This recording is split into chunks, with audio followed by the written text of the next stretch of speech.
Those who survive know the world my time.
do in your room when you're all alone?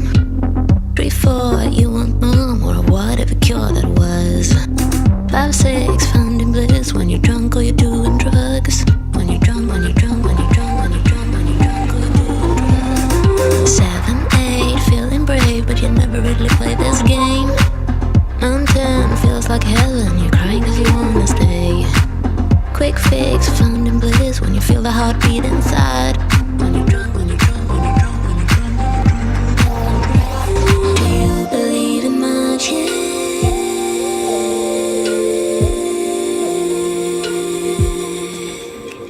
Do you believe in magic? When you're drunk, when you're drunk, when you're drunk, when you're drunk, when you're drunk, when you're drunk. Me too, I'm just like you, and I need to fuck it up sometime. I'm stuck with ego trips, selling sex to a lovable bar. Sometimes I feel magic, then I manage to fuck up somehow. Getting drunk, getting drunk, getting drunk, getting drunk, and I'm getting high. Do you believe in magic?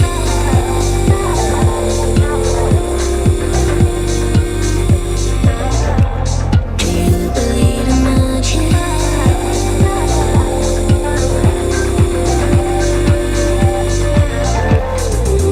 One, two, the things you do in your room when you're all alone. In your room when you're all alone. 3, 4, you want mom or whatever cure that was. Or whatever cure that was. 5, 6, finding bliss when you're drunk or you're doing drugs. When you're drunk, when you're drunk, when you're drunk, when you're drunk, when you're drunk, or you're doing drugs. Do you believe in magic?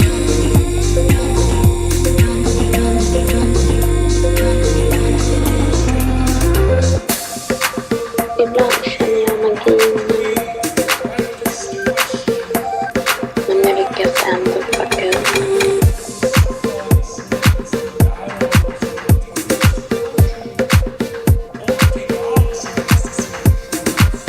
Me too, I'm just like you, and I need to fuck it up sometime. I'm stuck with ego trips, selling sex to a lovable bar. Sometimes I feel magic, then I manage to fuck up somehow. Getting drunk, getting drunk, getting drunk, getting drunk. Do you believe in magic?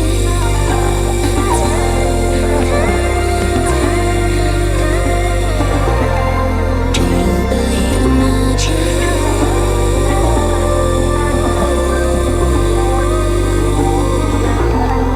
Do you believe in magic?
It used to be luck. You used to be funny. We used to have time. Time without money. We used to feel bad. We used to look sad. We used to have luck. And time without money. We seem to have the time it took. We used to have our things in place. Now reel me in, I've come too deep. Forgotten what you used to say. We used to have time. We used to be careless. We used to look sad, but we couldn't care less. We seem to have the time it took. We used to have our things in place. Now reel me in, I've come too deep. Forgotten what you used to say. Do you feel it? We used to feel this. Do you see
make love in every way.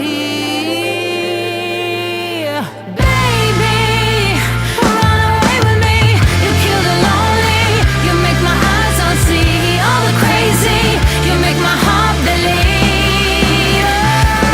Oh, baby, run away with me. Don't leave me lonely.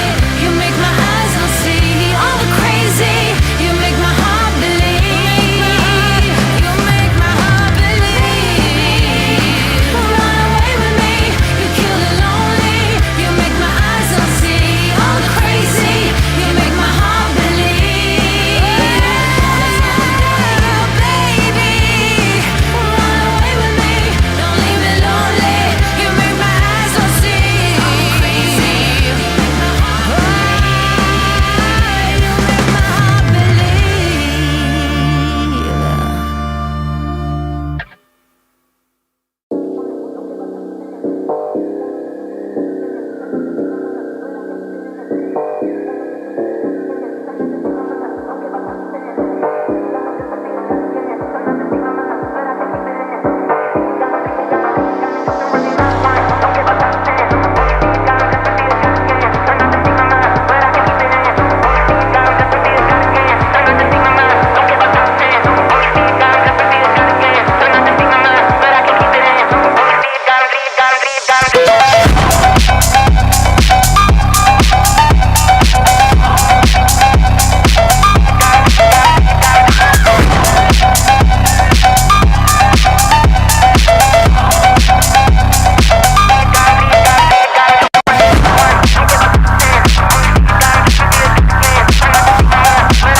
Today is the beginning of the end and the start of a new beginning. Time has come to refine yourself and let go of the demons in your head that have held you in captivity for so long. It's time to flip the page and prove them wrong. It's time for rebirth. Yeah, time's up to say goodbye to all the haters, doubters, and non-believers trying to bring you down. In the blink of an eye, you'll realize that there's so much more to the book than the page you were stuck on.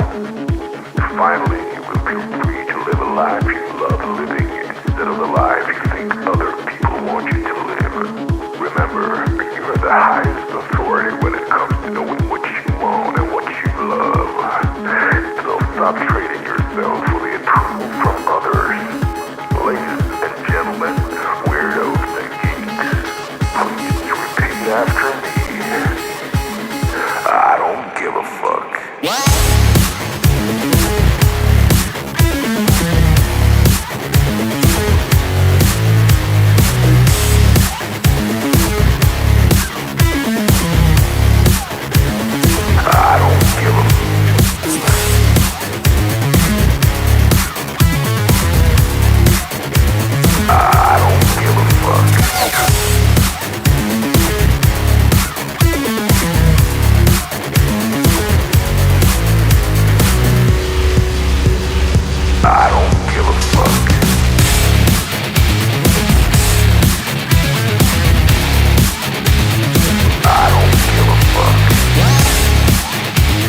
Start reclaiming your time and your mental well-being by saying no more. No more. Say it loudly and proudly. In other words, fuck you.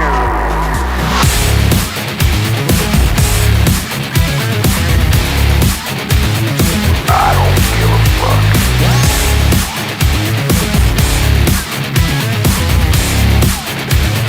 I don't give a fuck.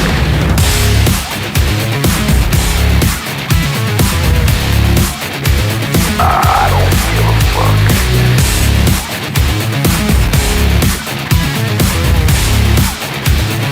I don't give a fuck. Target acquired.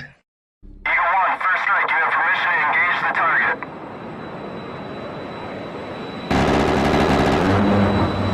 Warning: the following video contains explicit language which may be offensive to some viewers or inappropriate for children. The content within this video is intended for mature audiences only.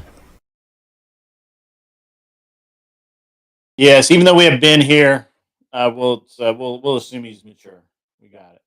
All right, ladies and gentlemen, let's see who is all up in the house tonight. You guys have been off the chain since since early.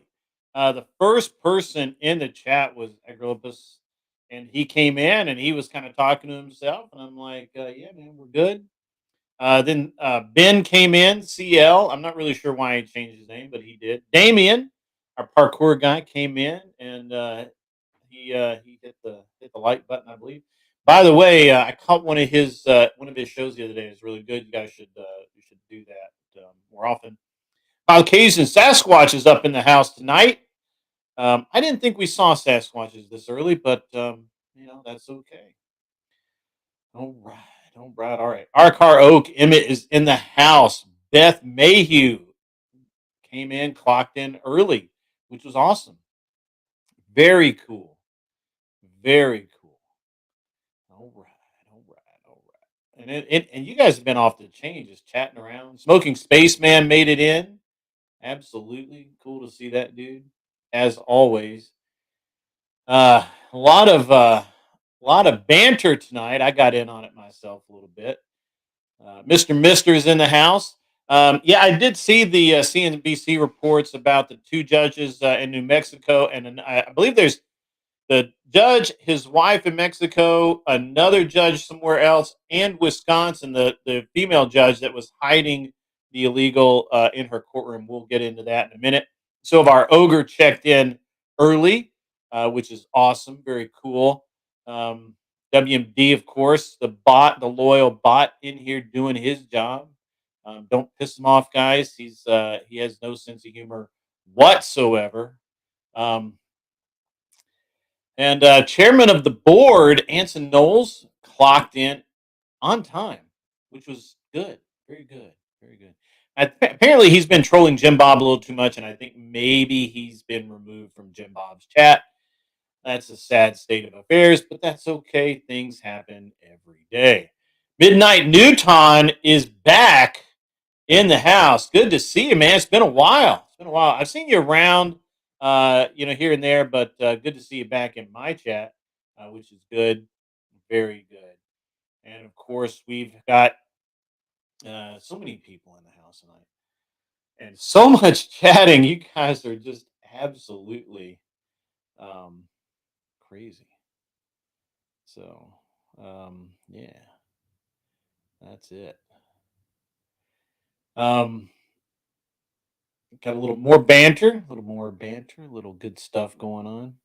I know some other people came in.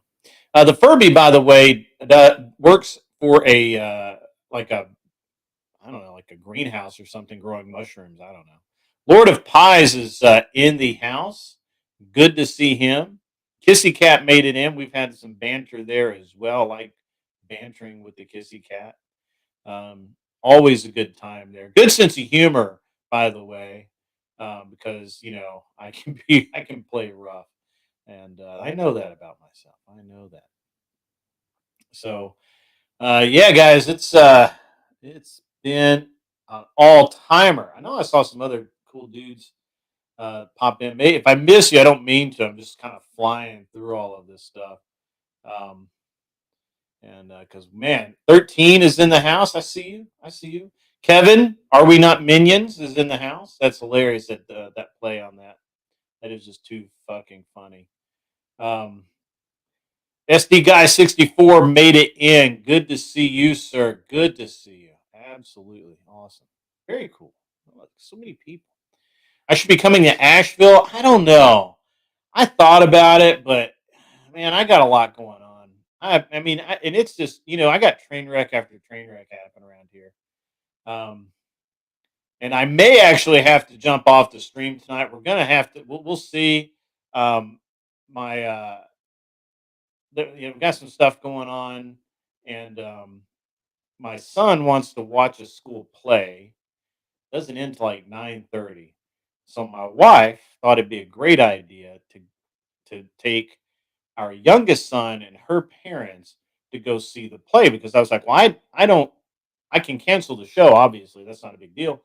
But I didn't really want to. I didn't, I'm like, I've been to high school play before. It's fine. I got 3 more years of this too. Um, so now my youngest son wants to come home. My oldest son doesn't want to leave the play yet. He wants to stay and watch it. I don't know. It's just a very strange thing. I don't know why he wants to stay and watch it tonight because he's got to get up super early tomorrow to leave. Matter of fact, I got to call my wife here in just a second. We'll do that. Angel Berber Fabian did have a rough time yesterday with Jay Dyer, which was weird. Jay was really like, I don't know, man. He took a different tact than I thought he would, and it was not as cool as I thought he would be. Ticky Tack up in the house. Good to see you, sir. Good to see you. We have an idea, Ticky Tack, for another animation. We're gonna share that with you here momentarily. All right. Good to see you. Midnight Newton says I've been going through it financially because Uber has me on hold for dangerous driving. What the hell? Damn, son, that's crazy, man. Plumpy is in the house. Good to see you. Good to see you. Shadow Buddha in the house, man. What's up, dude? Good to see you, man. Good to see you. All these guys are up in the house tonight. It's awesome. It's very cool. Yeah. What's whose name? Oh, the girl my son wants to see in the play. That's what I'm wondering. I don't know. So that's pretty interesting. Anyway, oh, you saw it, Ticky Tack? That's great, man. That is really great. All right, so tonight, guys, what we're gonna do, assuming I don't have to run out of here and end the show a little early or something like that. But what we got to do is we're gonna do a little debate prep. I've got a debate coming up Monday with Classy Neurotic and Renyald's Notebook. They're guys, I think. I don't know. And it's over Doge. I'm pretty positive they're going to do some like I think they're honestly I don't think they have a fucking prayer in this argument, but we'll see. I think it's going to be really interesting. Um, Emmett, Fabian, bad faith. Had to be fair. Fabian did try to be sneaky during the debate. I mean, that's just a tactic. So yeah, it's cool. But yeah, I mean, it's. I mean, look, they're Fabian's a grown ass man. He can take care of himself. And speaking of taking care of yourself, ladies and gentlemen, I do have to do a public service announcement. If you feel that you're getting out of line, you may be told. Everyone does it. Now you can do it too. Shut the fuck up. Shut your mouth. Shut up. Shut the hole in your face. Like that. You can do it. Shh. Shut up. And shut the fuck up. That public service announcement was not brought to you by Tactical Soap. However, the Tactical Soap should sponsor that because that is fucking awesome. And no, that is not Sarah. That's not Sarah at all. It's funny though. It could kind of close to Sarah, right? Anyway, yeah, Doge debate. No, it's coming up, Calvin. It's coming up. It's not Sarah. How do you? I think it's great that you think it's Sarah, but it's not Sarah. It's awesome. It's actually a content creator called Koji, Cogey. Her stuff's great. She's a raging liberal lunatic. Sarah should make her own. I think you guys should show. We'll show her this and we'll see what that. That so you could. That's funny. Glenn Lawrence up in the house.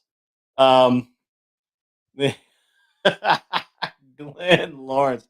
I think that's a great public service announcement. Just shut the fuck up. I'm going to play that before my debate tomorrow as a public service announcement. Or not tomorrow, on Monday. So Monday night, the debate is between me and Pentuple. Pentuple is a really cool dude. He's a lawyer. It's going to be interesting to go forward with this because, again, I looked into this Classy Neurotic and Rinyald's Notebook, and they're basically like non-fun, but not as smart and not as rehearsed. Non-fun's very rehearsed, so they're like Destiny orbiters that got a copy of the Destiny playbook with all of the bullet points in it, and once you get them off of their roadmap, they can't do shit. Shadow Buddha sending me bucks. What is up with that? How awesome. Shadow Buddha kicking it off tonight with $1.99. Grid One is the man, very inspirational leader. I'm not sure that's the case, but I appreciate the $2. By the way, guys, this show is sponsored by my wallet. All of this stuff costs money, and my time costs money. And if you can donate a little bit, please do so. It does help my bottom line and keeps me able to do this because honestly, if we can't move the needle and put some money in the bank, then I got to go and do other things that do put money in the bank. So before I get too far into this, we're just going to chill tonight, guys. I'm going to get some of you guys up. I've got. I'm gonna. We're gonna. The link for the stream is in the moderator chat right now. I don't want anybody to come up yet. I'm gonna monologue for a little while longer, and we're going to be coming in. Pretty. We're gonna come in pretty hardcore on this. What's up with my mic? What my mic? Does my mic sound bad?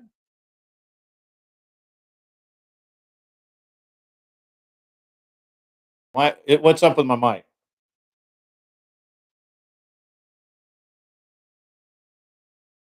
It's been fading. Whoa. That was weird. I got a lot of feedback. Thank you for the $10, Gripless, for the grift. Thank you. Oh, I do have the mic lower than normal. Let me move the mic back up.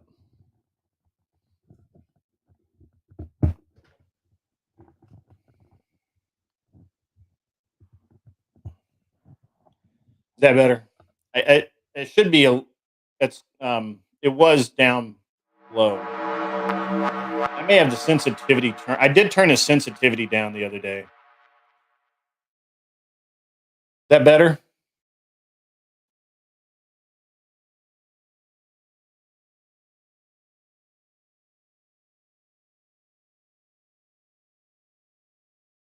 All right, good. Yeah, I moved I changed the whole setup. The mic actually should not be this high. There we go. It should be right about there. All right, good. Still hear me? Awesome. All right, what was it doing? Oh yeah. Click this. We're gonna go over here.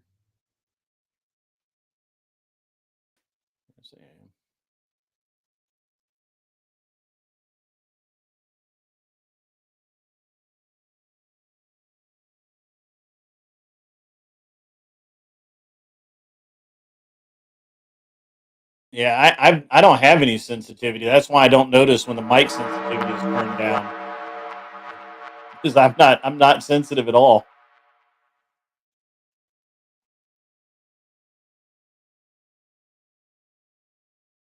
Let me make sure I didn't turn down something important because I did. I was fucking with everything the other day, so it is possible. Give me 1 second, guys. We'll get to it. But anyway, so what we're gonna do tonight is we're gonna start off. I am monologuing a little bit. I'm gonna give you some of the debate. I've already kind of gone over the debate prompt. It is Doge. Doge? And let me. And I don't know. I'll have to look up the exact debate prompt. Agralepolis donated $10. Super chat. Grift. Awesome. We got that in there. Well, the other reason that it will sound like it's going in and out is when you donate and it makes the noise on the screen. It goes in and out like that. So all the meters are in the green. I don't see anything where I've turned the sensitivity down. No. Everything looks great. I could maybe no. Everything's good. So that it should be. Do we sound good?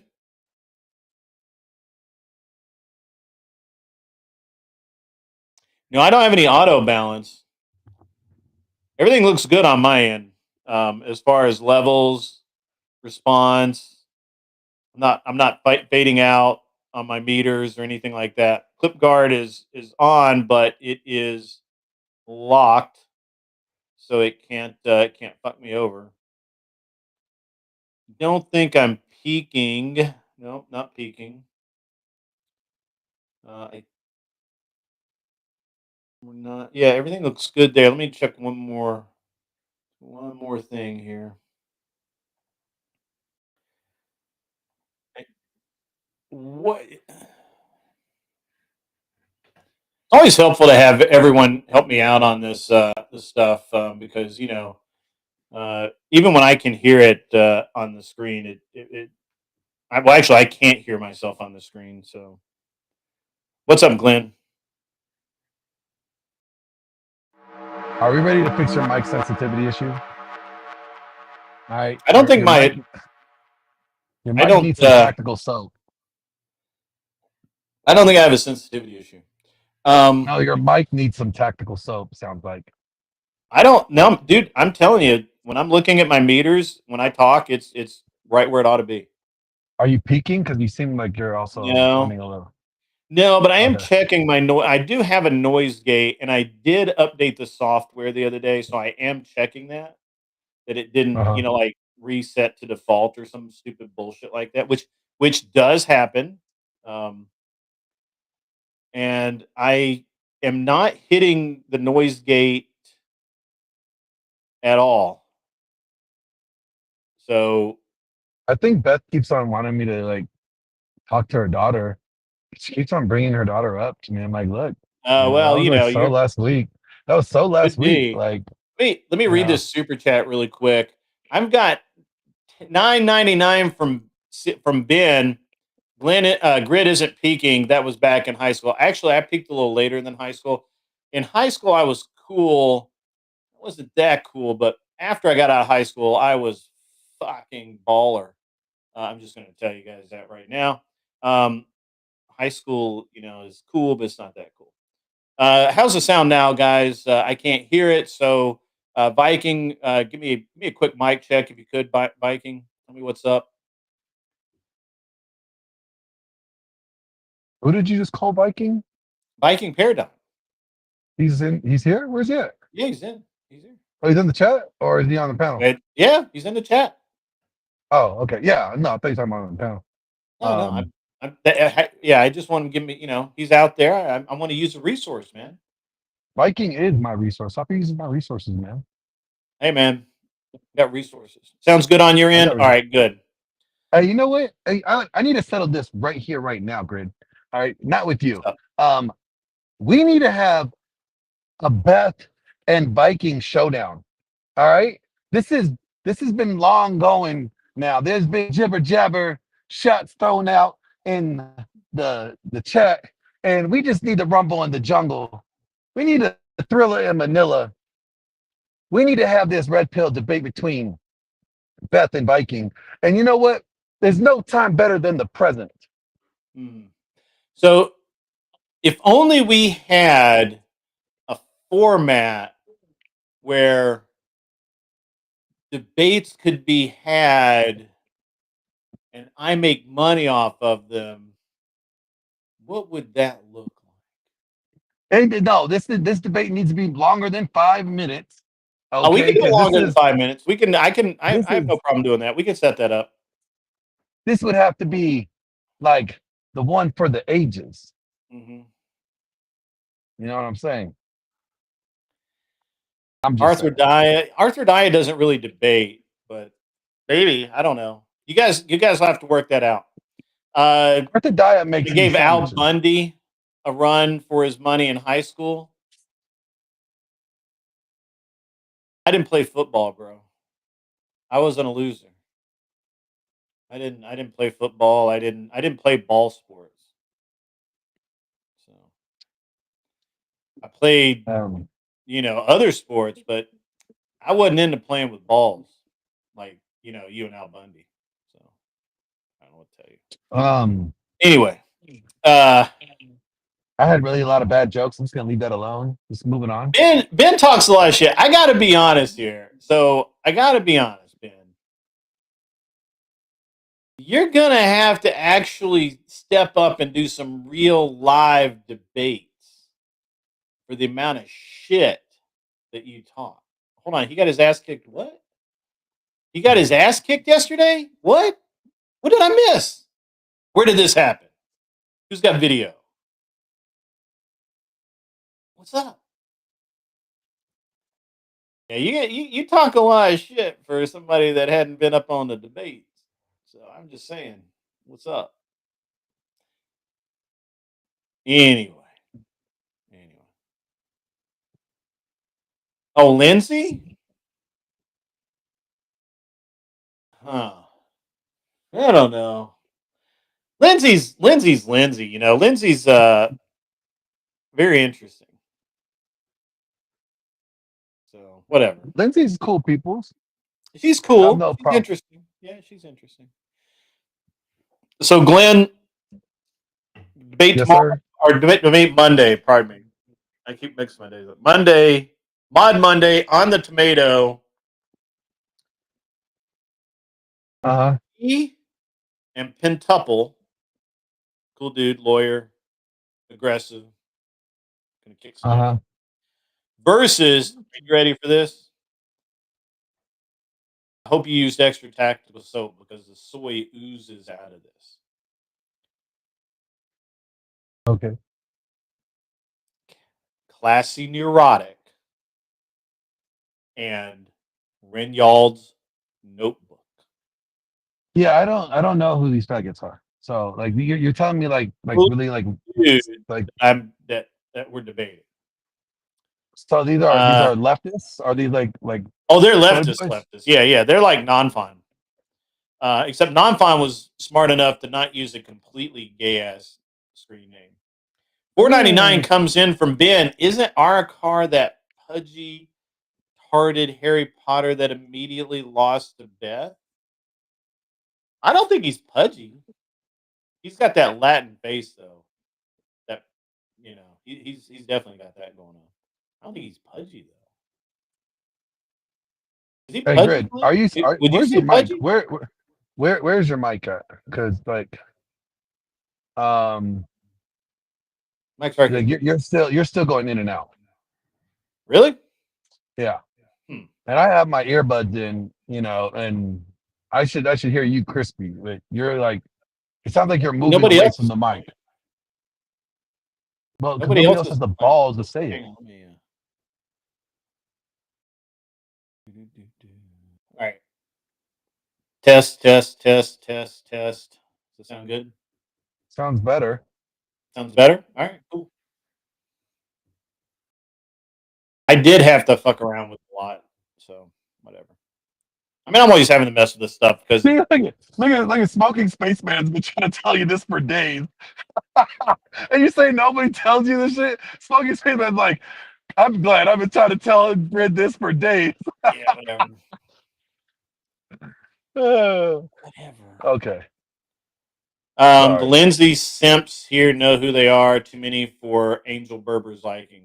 You know what? Angel Berber came on one of my first good, kind of not major, but first streams where I had like more than 10 people here, and he actually came up and we talked for a little while. It was awesome, dude. That dude's cool. Um, so yeah, yeah, it's gonna be cool. Anyway, so Rinyald's notebook. Um, this dude, I'm assuming, dude. I'm calling Wang, but ovaries wouldn't not like be a super shock. Um, I didn't. I wanted to hear him jabber and debate last night, but he did not. So I don't know, man. So we're going to talk about Doge. We're going to talk about the debate prep. I have a pithy opening statement ready. Um, and I haven't actually seen Classy Neurotic, but it's another one of those Destiny orbiters. Um, so the anyway, So you guys gonna before do I some before I homo get into bashing? this, I need to call my wife. Give me 1 second, Glenn. Glenn, go Oh, ahead and so yeah, entertain the folks at home, ladies and gentlemen. yes. I just need to call my wife really quick, so I'll be right back. All right, ladies and gentlemen, I am your now dancing monkey. I use show numbers, so if you give me your favorite show tune, I will. Just kidding. I really won't.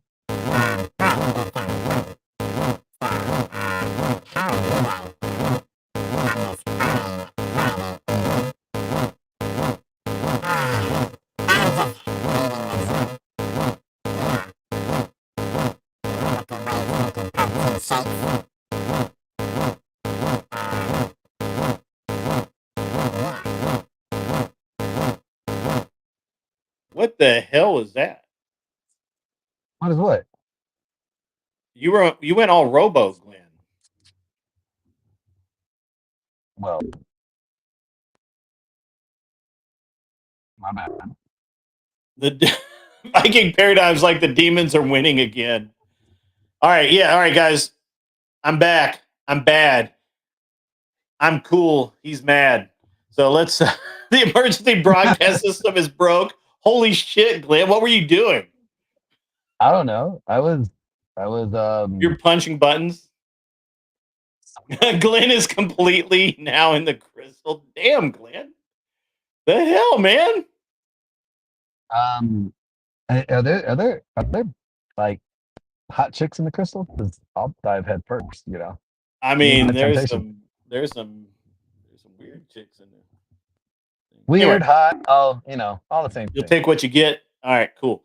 All right, guys. So I'm gonna give you the first. Now, look, I've written several opening statements. Oh, you're gonna give your opening statement right now? I'm gonna For your give my debate? opening. I'm gonna give my potential opening statement. I've written a couple. I'm gonna give you one that I like the best. Okay, I haven't timed it perfectly yet. I think it's somewhere between like right at it's like right at 4 minutes, depending on my cadence. I can probably it's probably not going to take that long this time. So just listen to it. Let me now remember this is Doge, and if Doge has if Doge has been positive for the country, this is I believe the what we're doing here. So all right, so I don't have a clock in front of me, and I'm not going to pull one up, so I don't really care. So here's where we're going to go. You ready? All right, ready. Good. Starting tonight. We're not here to sip tea and trade polite opinions. We're here to defend something primal, the raw, unapologetic freedom that built this republic, and Doge is that battleground. Doge is not a safe space. It's not a therapy session. It's the purest form of what the founders intended: the right to speak, to fight, to win, or to fall without a handout, without a muzzle. Now, I know the hand wringers. I almost went with pearl clutchers there, guys, but I went hand wringers. Will say they'll moan that because Doge lets people pay to influence offices, that's like or pardon me, hold on. Pardon me, not lets people pay.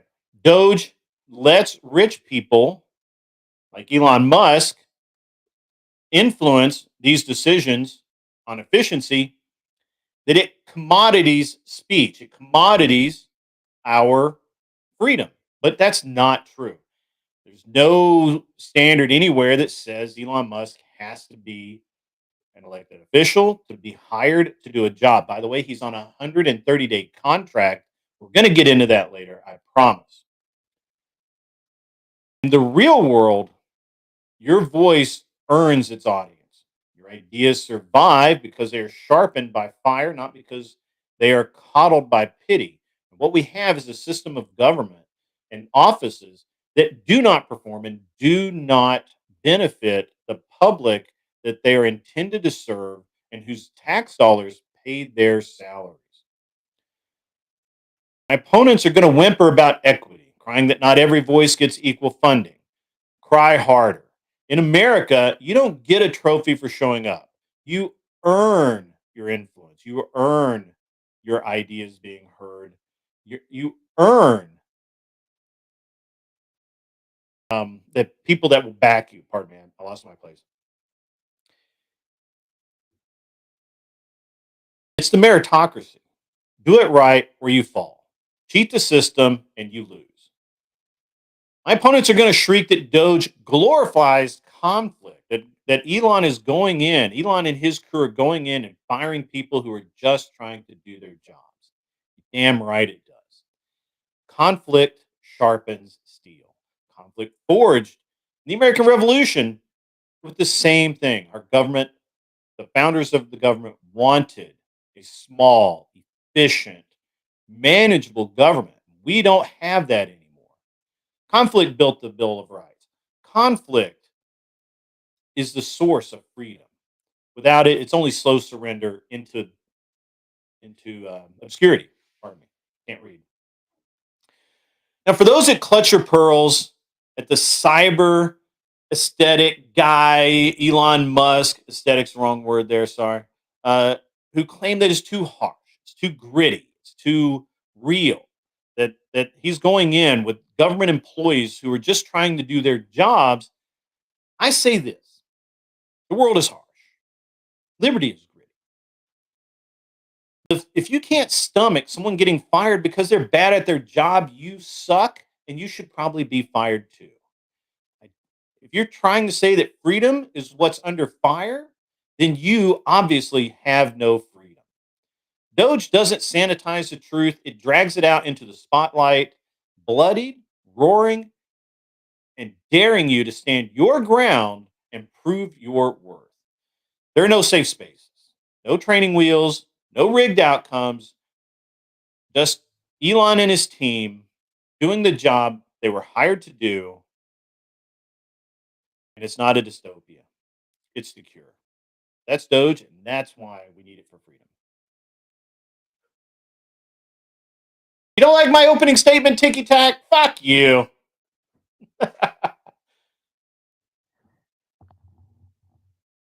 And my audio is awesome. Too boring? I'm with Ticky Tack on that. That one was All right, fuck you guys. rough. All right. Well, I gotta have a good opening statement. Yeah, It's okay, make it Ticky good. Tack. It's okay. It's okay. Well, if you're gonna have a good Ben, opening you can't statement, bully then anyone. Ben, do if the right you're thing gonna have to and do it. debate It's too good. actually debate somebody at some point. Not enough zing, need to spice it with. I can't make fun of a couple of dudes that look like women. That's right there. That's the funniest part. You just could do that. Yeah. Glenn sounds like he's in the crystal for real. Well, Naomi, you trapped me in here, so your fault. Make fun of them. I'm gonna hop out and hop back in. Hold on. All right, yeah, hop out, hop back in. I know you have really bad internet there, so I don't blame Glenn at all. All right, I'll work on it. Give me a second here. Give me a second.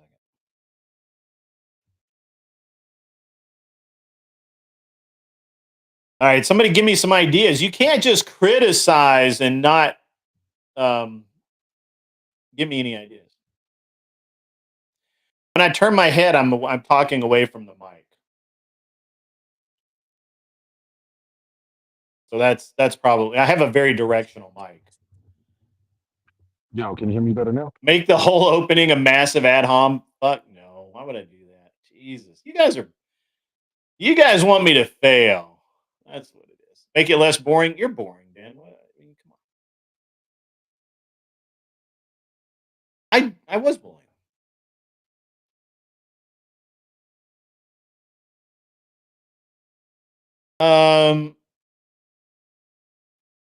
That's not accurate at all, Steel Man.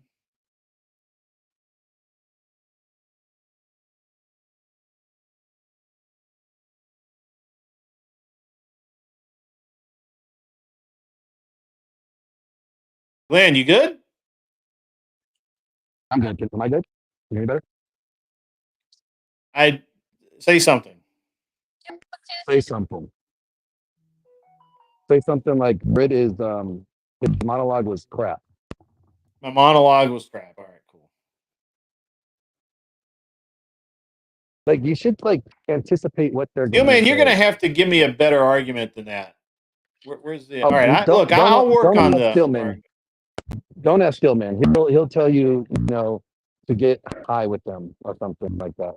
Well, I want Steel Man to. He's making a statement. Where is it? Hang on, I got to scroll back. All right, I got to put this back up. Just talk about how if it was done by the left, you would criticize it, but Trump is your daddy, so you support anything he does. No, honestly, if the left would actually go in and make government smaller, that would be fucking cool. But they won't ever do it.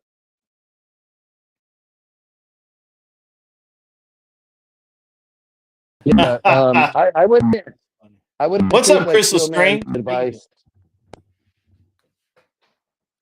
Welcome to the Raiders, by the way. Mods, we can start getting people to come up. Run it through me first. I don't want to just have any idiots up here tonight. But yeah, he already has one. All right, and I stuck my. I have the idiot. I'm just kidding. I'm kidding. That's right. You know what? I'll take it. I'll take it. I get paid to be one. There we go. All right. Oh, that's way better. What'd you do? Take the bag off your head? No, I just got in my car. Oh, there you go. But let me tell you something. Let me tell you something. All right. You need to go listen to the stream I had the other night with Steel Man. And there's this part is the most funniest thing. All right, this is gonna be bad. I asked him. He says, guys, you stop worrying about women and worry about the kids. And I'm like, all right, cool. But how are they supposed to get kids if they don't worry about the women, right? They don't get with women. And he's like, well, you get with women like how they normally get with women. You get them high. I'm like, you get them what? No, Steel Man. I did hear that part. I was listening to that. I don't remember if it was live or if it was afterwards, but I heard that, and it was I was driving and I was like, "What the fuck is this guy talking about?" So from that point on, I can't honestly take any advice from Steel Man when he's like, "Oh, you get him hot." That was fucking hot. Exactly.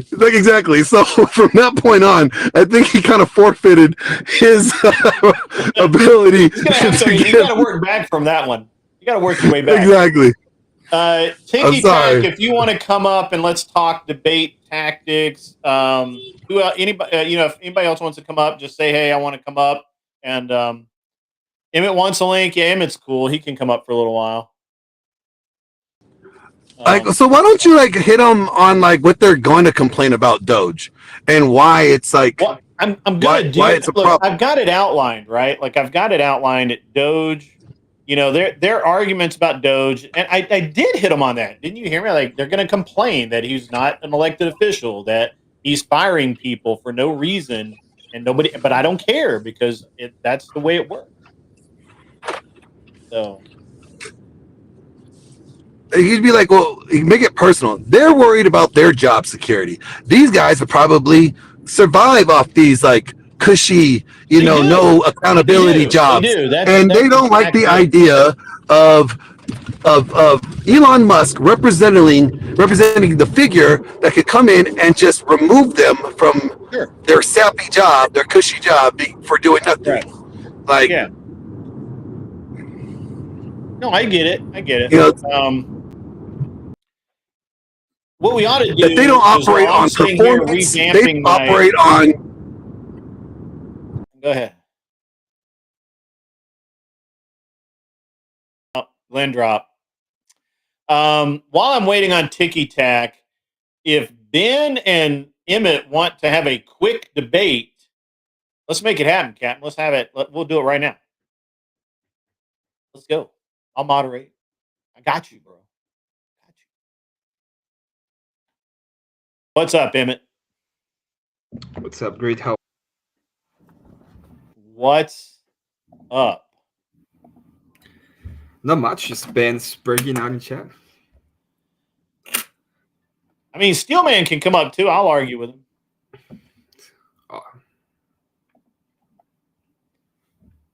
Yeah, because race car, that's exactly the thing. Look, if you're useless in your workspace, if you and let's be honest, a lot of the workplace incidents that the government has is because these morons are not qualified to do the job. They get hired anyway. So it's interesting. The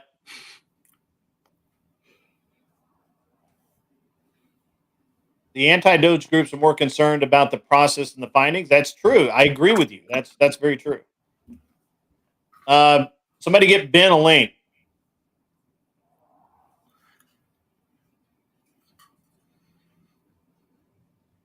Anson, you can come on up too, man. I like Anson. Anson's cool. Blocky? Who's blocking who? That's gay. What's up, Jess?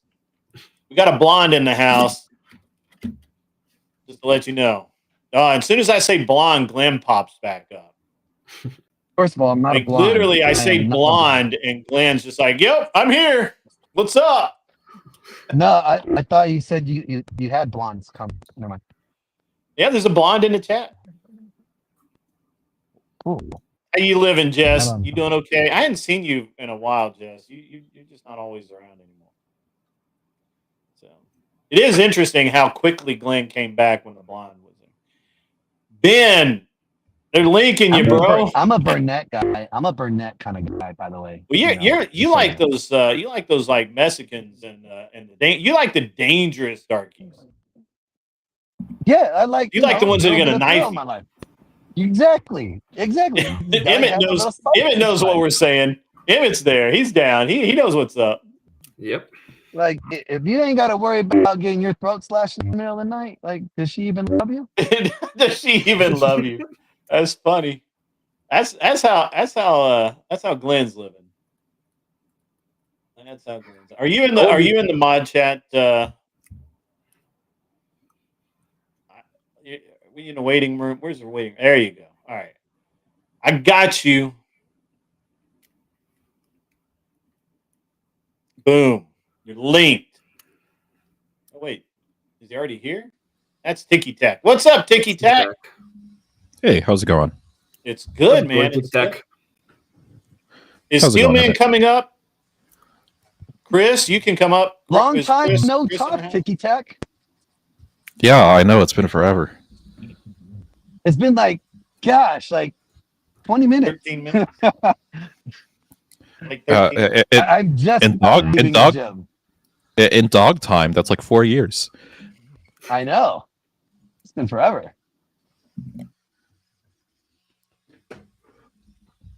Me and Ticky Tack. Ben is here, guys. Sorry.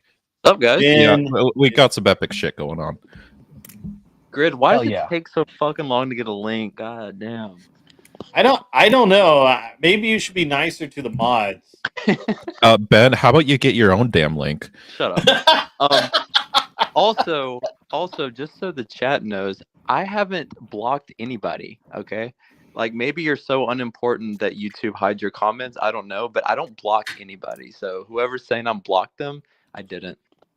The only person I've ever blocked was Jack, just another Canadian, because he said some very inappropriate things about me, Andrew, and Glenn that are beneath contempt.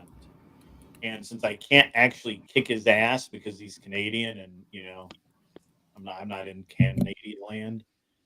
Since I can't do that, then fuck that guy. I don't want to see anything he says, because he bounces back and forth between like, "Oh, you're so cool," and "You are the reason my dog died."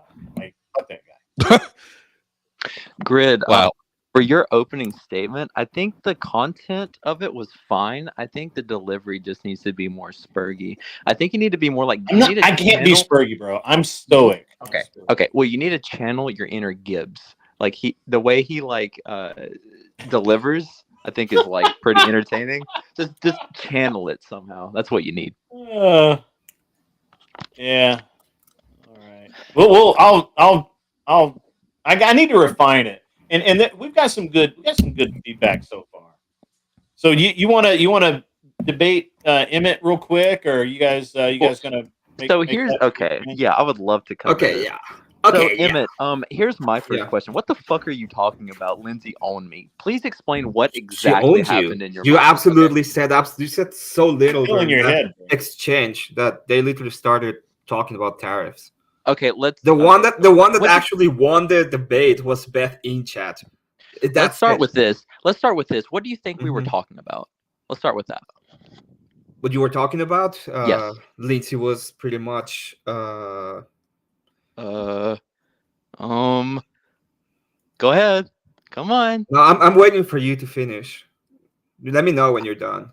I asked you the fucking question. Let me know when you're done with your retard shit, and then I'll answer. What were we? What were we even talking about? What were we talking about, Emmett? Emmett, what were we talking about? She was in Jimbab's chat and asked if they would date. Pretty much, that was it. Okay. No, and so that was not it. Oh my god, I know what is it about. Oh wow. Why did it take you so long to remember? So what? Why? Oh my god, why did it take you so long to shut the fuck up? Is this like a really bad wannabe debate? When I thought it couldn't yesterday, get any and he's like breaking on chat, being all, "Oh, I'm so fucking mean and dumb. I could go to third, you retard." Why don't you guys pick a subject and actually debate? How about that? So no, the only thing that I wanted to talk about, which is like it's not a real debate, it's a pseudo debate, is I saw him multiple times saying that Lindsay owned me when it wasn't even a debate. It wasn't even a conversation. So here's the deal. You've gone in, you tell her something about being married, and then immediately got completely silent, and the one that had to explain and pretty much win your argument was Beth in chat. That's it. You do realize it wasn't an argument, right? Oh yeah. Okay. Right. That's where you're going wrong. So Lindsay and I troll each other. She said something off the cuff that was, I would say, you were irresponsible.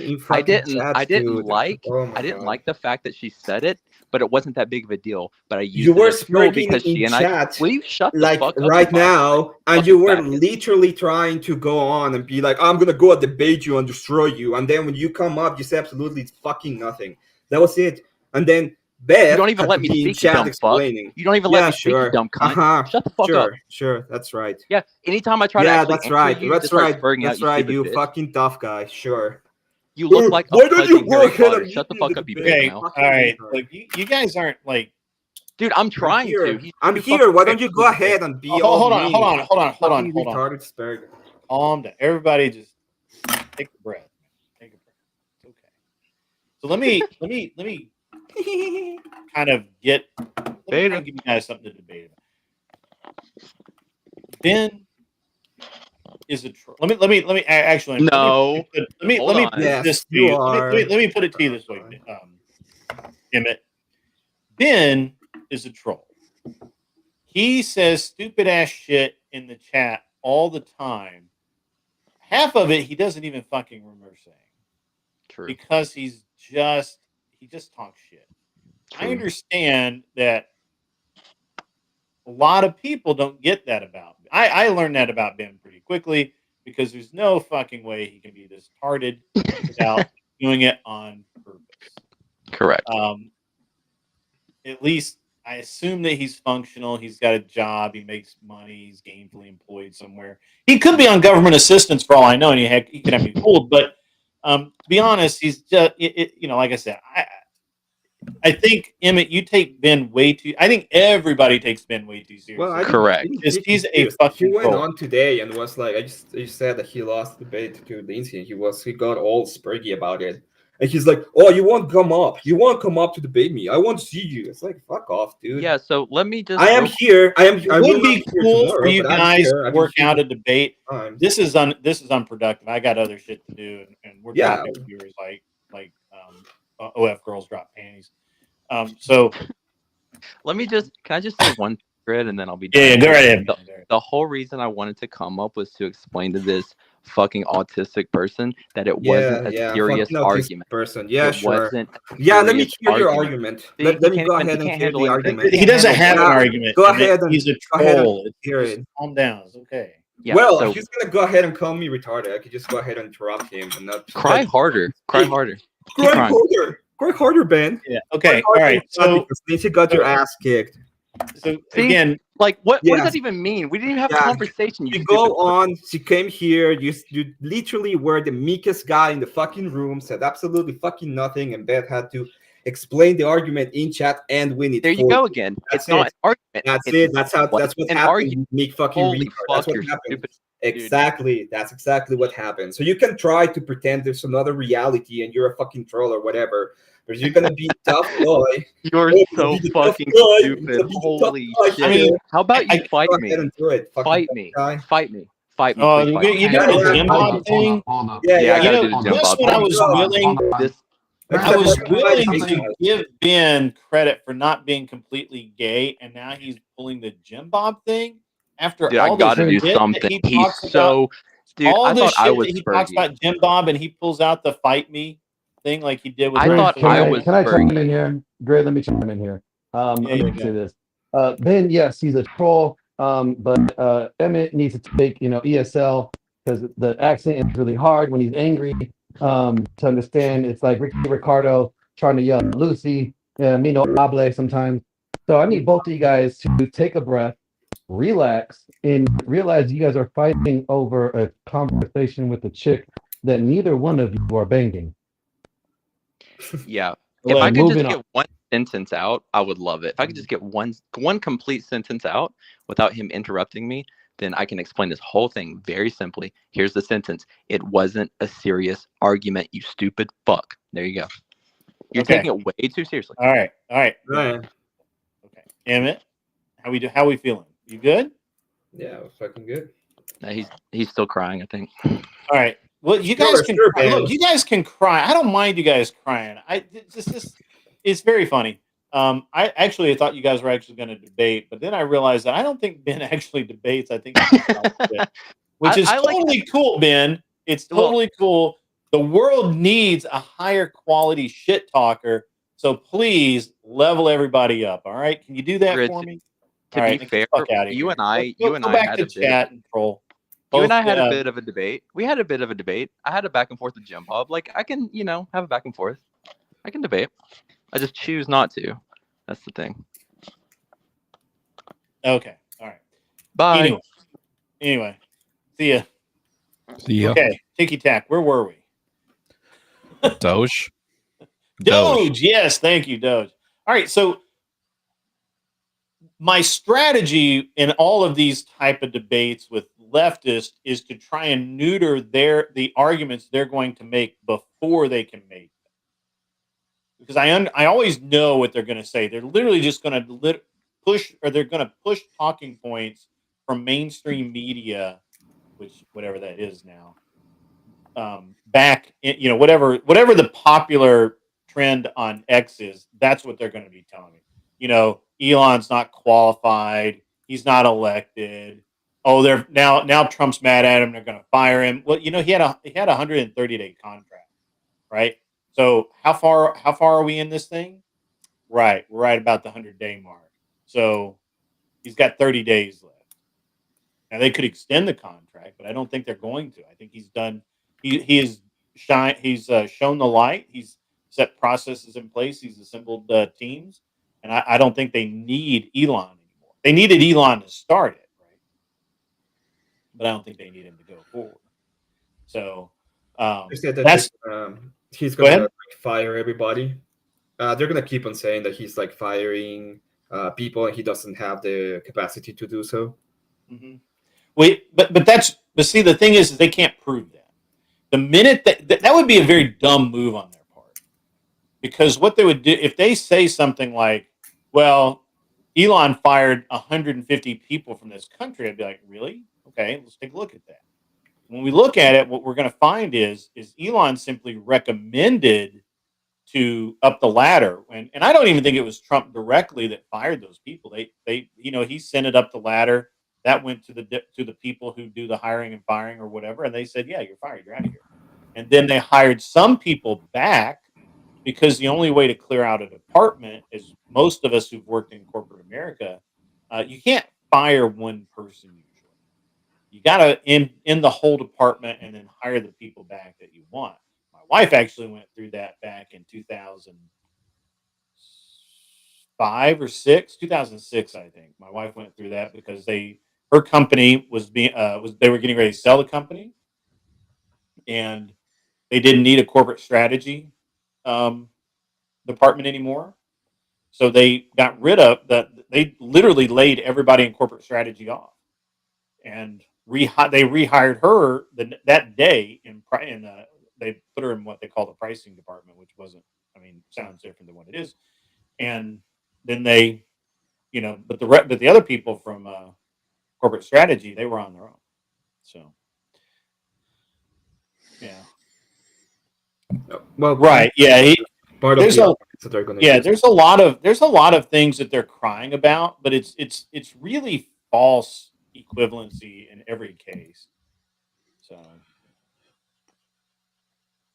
The thing is, I don't even know enough about the topic to really like say or suggest what to do. I would probably just tell you, like, just make up some really absurd arguments and have them spurg about it and just piss them off.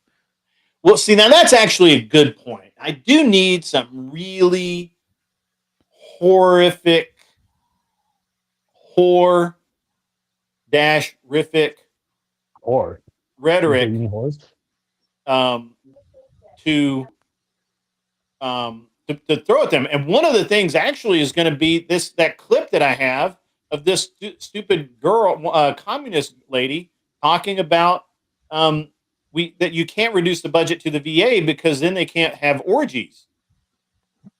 We think that's a great thing. Should that be? Should Doge end that?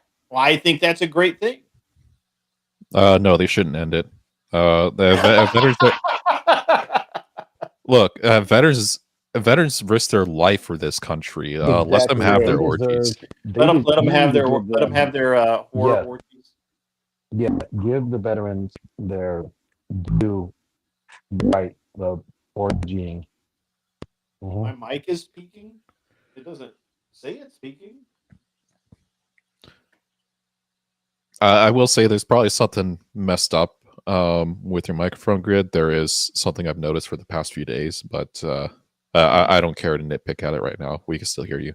But Glenn, yeah, there's something wrong with your connection here. You may want to disconnect and reconnect. I'll hop back in.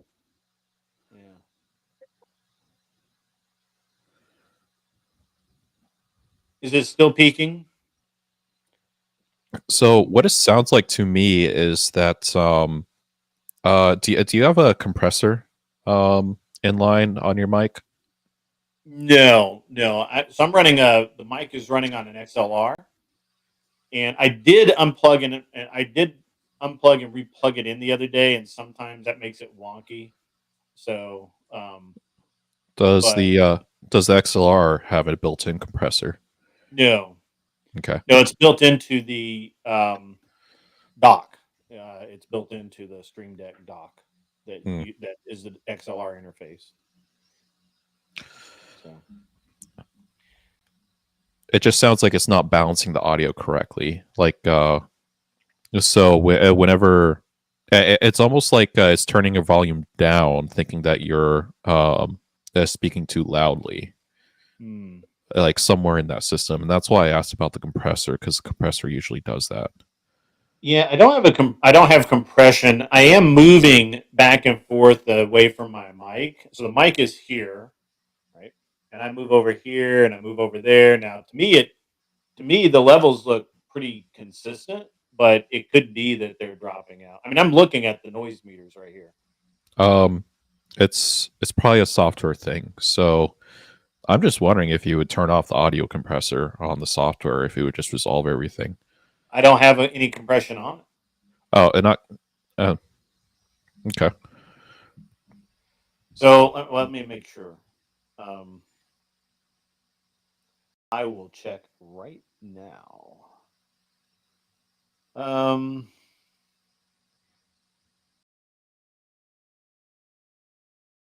Yeah, I have no compression. I do have my clip guard in. I'm running it on an 80 hertz filter. I could turn it to 120. Let me try that. Just give me 1 second.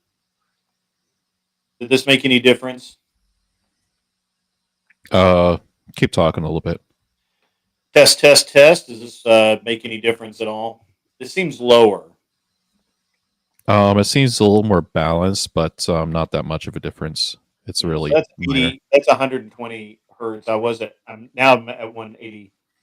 Or pardon me, 80 hertz.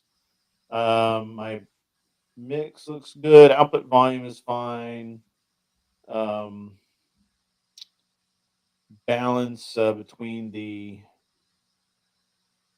stream mix and the monitor mix is good. Let's see what else. Just double check. I think one of these days I need a remote into your computer and just start tweaking things. Could be.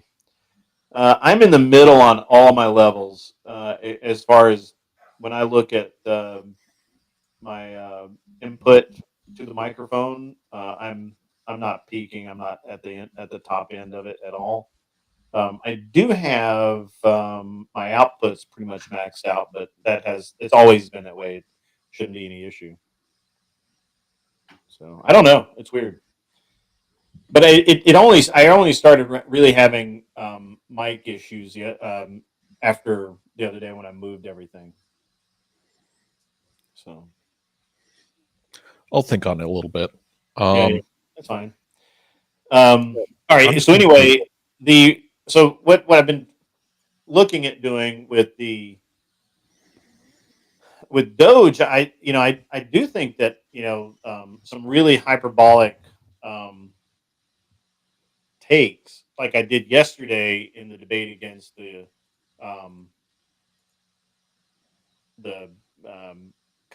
comrade Katya and what's his name? Can't remember that dude's name. Anyway, it doesn't matter. The Alex Kirsch project. It has to do with the echo cancellation filter. Let me see how much echo cancellation I have. I do have that on.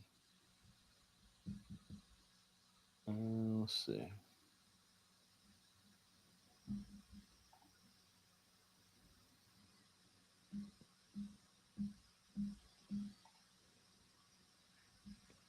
I do have the echo cancellation on. I can turn it off. I don't know if that makes any difference. So we'll try it like this for a minute. It sounds way better. Sounds way better. Okay. All right. So so anyway, the debate yesterday with Alex and Katasha, what the fuck her name is, that went pretty well because I was able to give them a bunch of hyperbole and and also it was so absurd the way they kept wanting to talk about all sorts of stupidity. Like Alex kept saying that these classified these classified briefings Messages. that Hegseth was having, that he kept ignoring. First of all, he kept ignoring the fact that Hegseth is the one that gets to designate that they're classified meetings. Second is he kept saying that they should have been doing them in a skiff, when I'm thinking not everybody at the DoD has access to a skiff. I mean, skiff's like a pretty specific thing, and so I don't think that he actually understands what that is. I think he's just read that in a book somewhere. And then the other thing is that when we were talking about him texting and using his cell phone, he kept saying secure servers. And I'm like, it has nothing to do with fucking servers, you idiot. So that's part of it. It may have just been the echo cancellation. Once I turned that off, everybody said it sounded very way better, Plumpy and everybody else. So, but and it may be the that I've got, because I mean I have a noise gate, I have multiple levels of echo cancellation in place, so they may have been just butting heads with each other. So it's fine, it's all good. As long as I'm not getting feedback, I don't give a shit. So, but so I kind of feel like this is going to go the same way with these leftists on Monday night. I feel like that what they're going to do is they're going to pull out their playbook of, well, we don't understand, and they're going to just keep repeating incorrect information over and over, right? Like Elon Musk should not have been hired because he wasn't, or he shouldn't have been doing the job that Trump assigned him because he wasn't elected, which is bullshit. And that he's not qualified to do the job because of whatever slimy ass reason they pull out of their orifices, which is also irrelevant. The best argument that I've heard against Elon is just that there's a potential for him to try and manipulate circumstances to benefit Tesla, which, I mean, I guess so, but whatever. Right. I would have to prove that.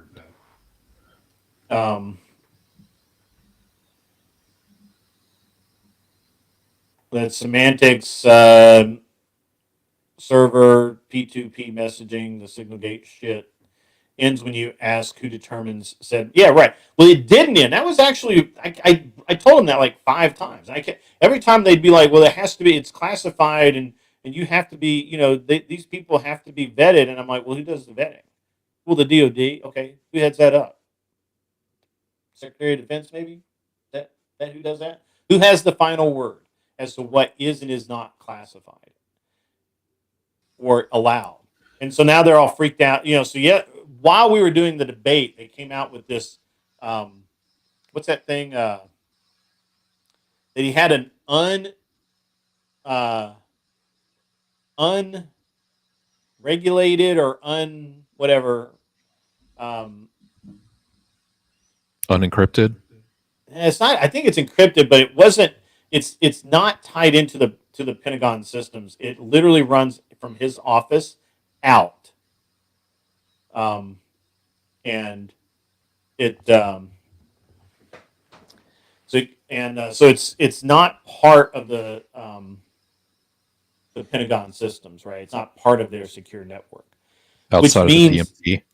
It's outside of all of it, which means that the DoD and the generals and their and even the NSA can't monitor what he's doing on that, right? And I think they're big. And I kept coming back to the DoD's pissed about this because they can't read his emails. They can't read his text messages, and this is something they've been able to do with everyone. And he hasn't, and he's not letting them do that, right? So because he keeps using Signal, and he's put in this line, this exterior line that's not within their secure network, And they're like, well, that's a breach of security, or would you endorse that? And I'm like, who gets to decide if it's a breach of security? Well, the DoD. Well, who is that exactly? The Secretary of Defense, Trump, those two guys. So it's just a really interesting argument that they're so pissed about this when he's literally the guy that gets Yeah. to make the determination. And yeah, even when you come to the credibility of the statements, we still don't know who are the quote unquote whistleblowers. Right. And They're just. I asked them yesterday. I asked them like 5 times. I'm like, okay, so what did the text yesterday or the day before yesterday say that he supposedly sent his wife? What did it say? Oh, we don't know. Why don't you know? Well, because it was sent on Signal, right? The encrypted app that literally erases your text as soon as it's read. That sounds pretty secure to me. like even Signal can't recover. Like Signal can't listen into your messages. The people who make the app cannot do it. And he's all that, but that's they're not, those people don't have access to classified material. And I'm like, the dude's wife that sleeps next to him and can hear him talk in his sleep, and his lawyer. Like, and I'm like, you don't even know what it said. I just kept telling him, I'm like, look, hey, for all you know, he was literally just saying, hey, honey, I'm not going to be home until after 8 because I got to smoke some Houthis. Right? like you just don't fucking know what he's saying, right? Like, you don't know.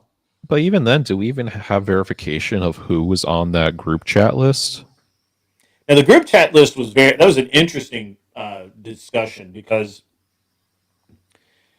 I didn't know until I researched it how wrong these jackasses are.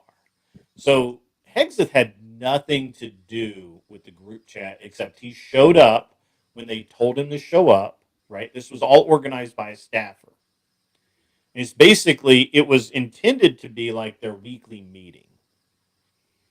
And so he shows up, the staffers organized all this and invited everybody and sent out all of the secure links and all that.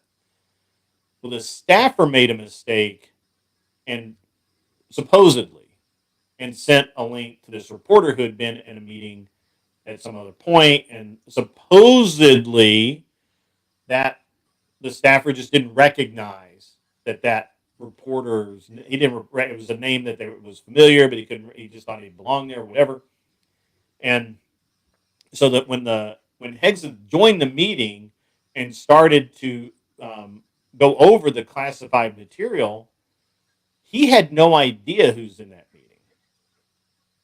Right? It doesn't matter if it had been on Signal or another app or the secure servers through the Pentagon. It wouldn't have mattered because it would have actually, it's more secure on Signal because you can actually see all of the names of everybody that's online, right? Mm-hmm. With my understanding is the way the DoD service, the DoD servers work is you can only see, there's a limited amount of stuff that you can see. You don't know who actually is on the line. So it doesn't say like General McDonald there. It'll say like G1 code, blah, blah, blah, blah, blah. Right? Yeah, they just have generic identifiers. Correct. Yes. And so so Signal's actually more secure because that's how they figured out who did the leak, because they went through the list of names of people who had access and said, what the fuck is this guy doing there? Right? Like, yeah. And so they identified it very quickly. So I actually think that all of the arguments that the two leftists made yesterday were just a bunch of crying. Like, they just don't like the guy. That's it. And it was like, well, he's not old enough. He's inept. He's not capable of doing the job.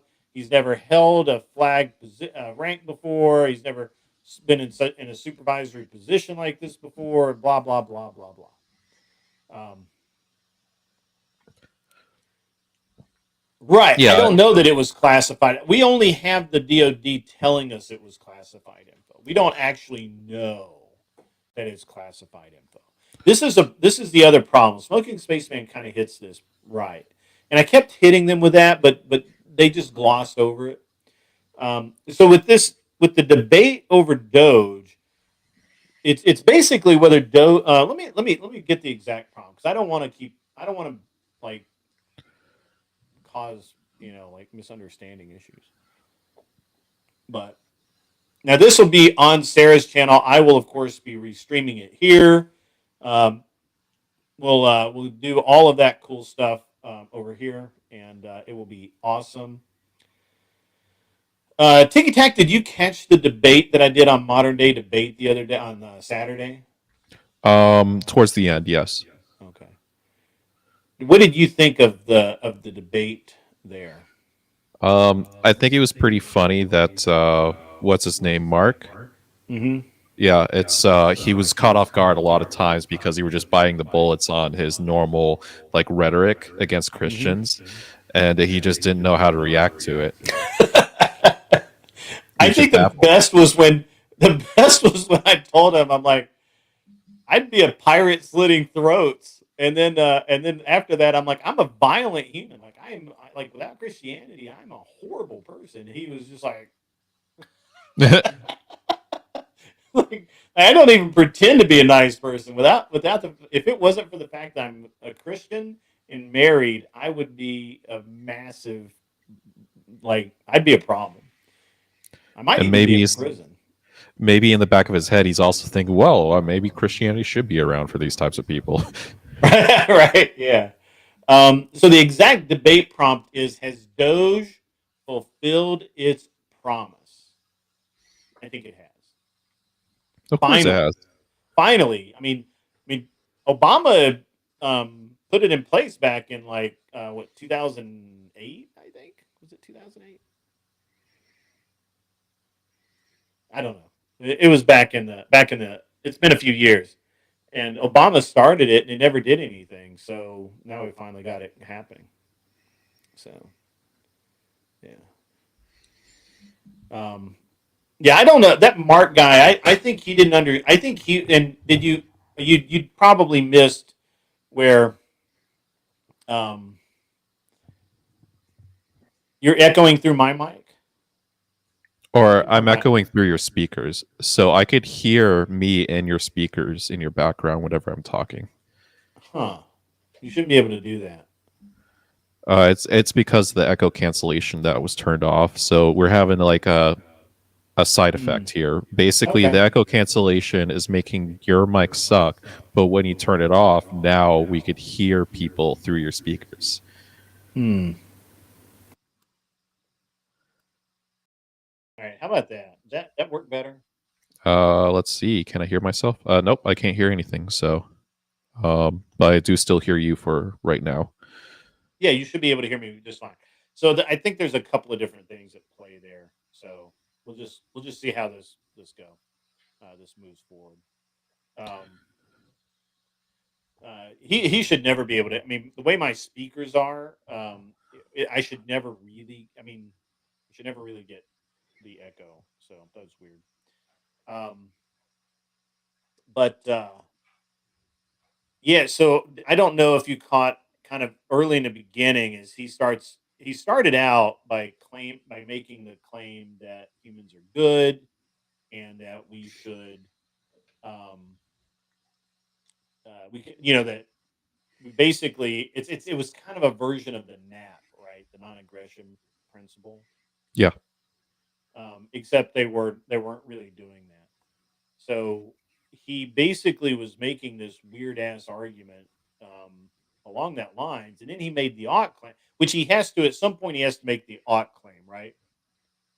And once he did that, I'm like, it was funny because I'm like, nah, you can't do that. You can't agree to morality. You can't do any of this stuff because once you do that, now I've got to walk you through the entire logic train of why you can't make that because that will be a claim to morality, which you can't claim because you have no basis for it. You have ethics, but you can't have morality, and because of that, it's just not going to work out for you. And I said I could do the whole Andrew Wilson thing of beating you down with various versions of the or pardon me, with the just walk you logically through why since you can't appeal to a divine authority, you have no morality. You're not capable of it. I could do that, and everything you say is is your preferences. But I'd rather not waste the 45 minutes to do so.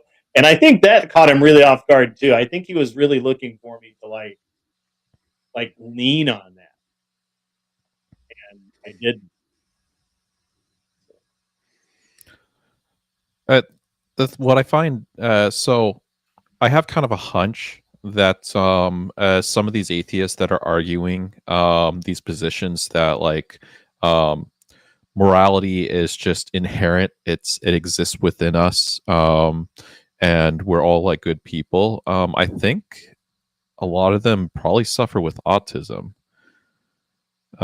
in such a way where they can't really recognize emotion very well, and they just presuppose that everybody's emotions are kind of like at a baseline mute, and it's never really like an extreme of one direction, and they don't recognize that other people in society definitely have like strong emotions towards one way or the other, and need to regulate it with some form of faith or some form of ethical system that's outside of their feelings. Well, I know it's a stretch. It's a stretch. It's a stretch because the way that I have defeated that kind of perception before was simply asking them if they have done bad things, and when they did them, did they feel bad about it? And yeah, they'll be like, well, yeah, pretty much every time. I'm like, yeah, but not every time, right? Like you've gone in and eaten the sandwich that you knew was your mom's, or you told a lie because you really, really, really, really, really, really, really, really wanted this thing, and you thought it was perfectly fucking fine for you to do that, and so you have no morality. Yeah, you thought that it was absolutely fine for you to do what you needed to do, and therefore, as good you can be good 100% of the time, or 98% of the time, but that 2%, you're okay with saying, fuck it. I found this $20 on the street. It's my $20, right? Yeah. And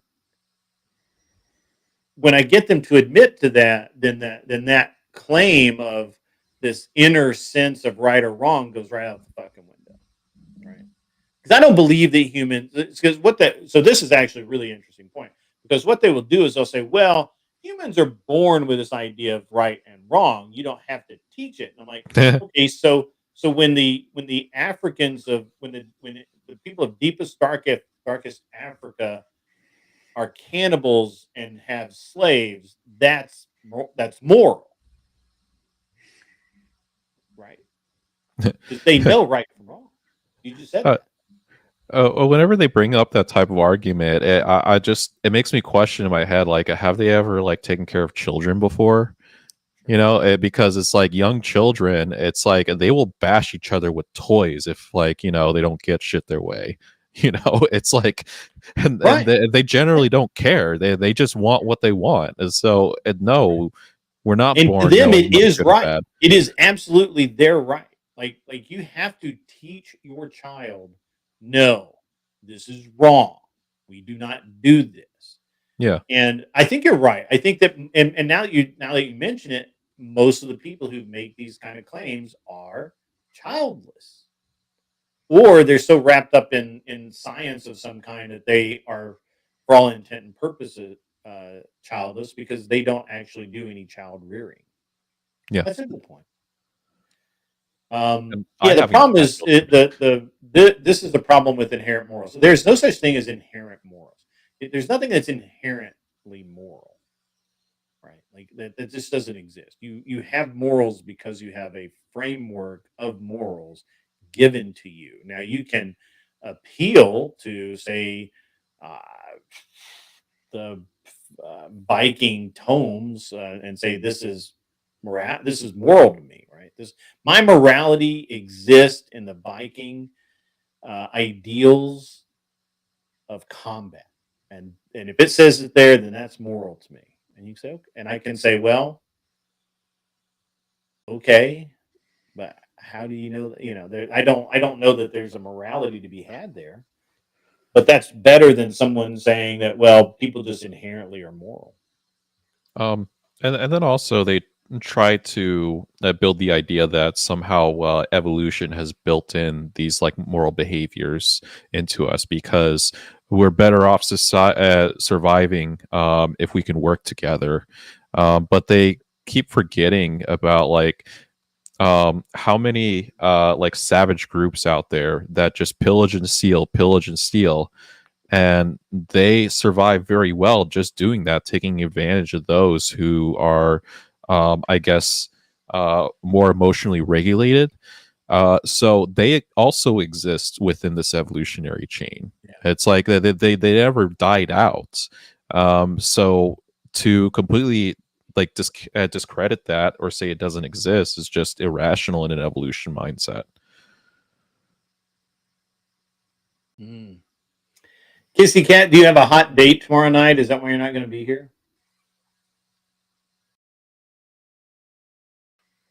She says she's not going to be here tomorrow night.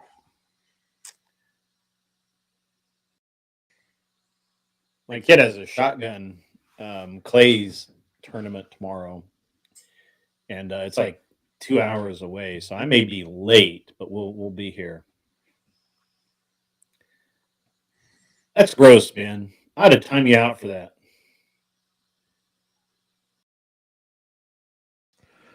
So not polite.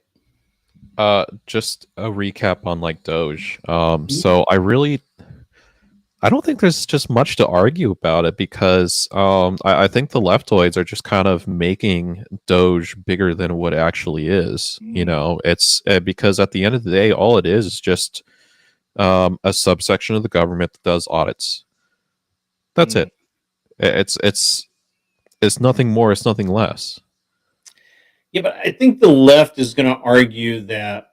I think the left is going to argue things like there was a lack of authority. There was a lot of indecision about how to go about it. They fired these people. They rehired these people.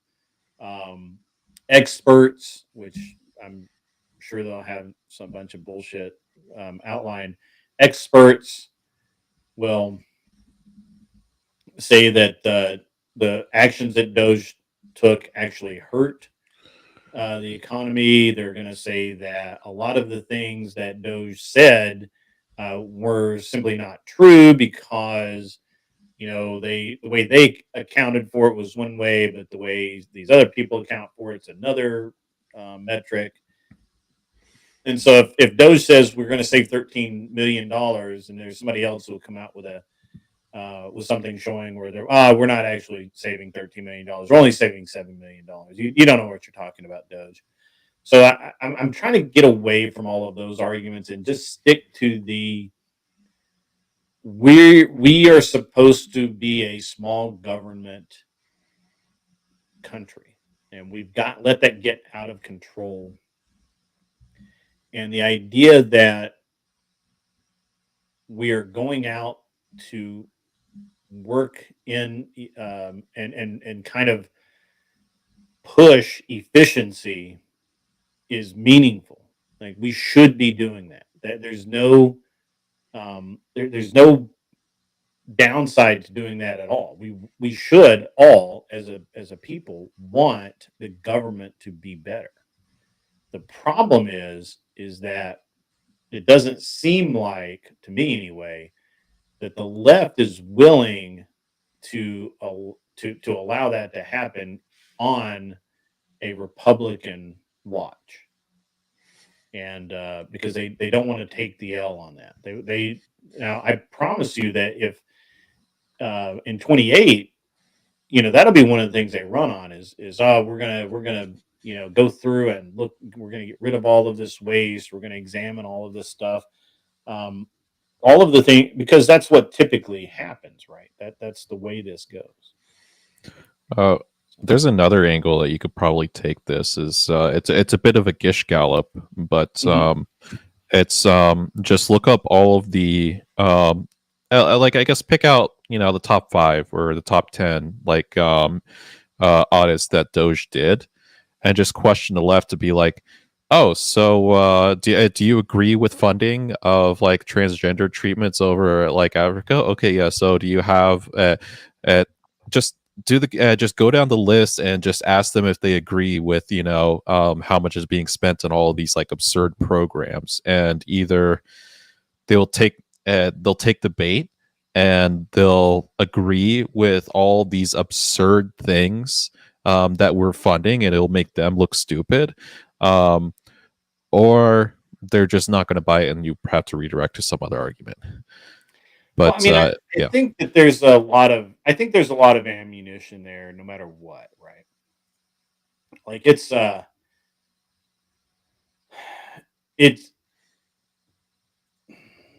don't think I'm going to have much problem. I honestly don't think I'm going to have much problem. I actually need to get a hold of. Matter of fact, I'm going to see if Pentuple. Stand by 1 second. I'm going to see if Pentuple is on. If he is, I'm going to see if I can't get him to jump on. And let's have at it. I don't know that yeah, there we go. Let me see if I can get him to jump on. So let me ask you this while we're doing this. Have you seen the FBI arresting these morons today? No. So what's happened? Oh man. Oh, my man. Oh. Yeah, I think I saw a headline on that. So they've been going around arresting Democrat judges for various things, but they arrested, I think, 2 or 3 for hiding, obstruction, hiding or aiding the illegal immigrants, MS-13, and gang members. Yeah. I got pretty far away from my mic then. So yeah, it basically, they're killing it right now. They're killing it. So it. Oh, I just thought of something. Is that metal to a metal wall to your right? No. Okay. No. Nope. All wood and all insulated and all that. My original thought is like maybe the echo cancellation is quote unquote working, and it's actually picking up the echo of your voice against the wall or something, and that's why it's cutting out. I don't know that it's actually cutting out, because when I look at my meter, when I talk, it's like flawless. It could be that the stream itself is jacking up. There's something in the software, or there's something with Talk Studio that's messing it up for some reason. I looked into the sound settings in the actual studio, but everything looks fine. I don't know that it is. I mean, as far as the meter on Talk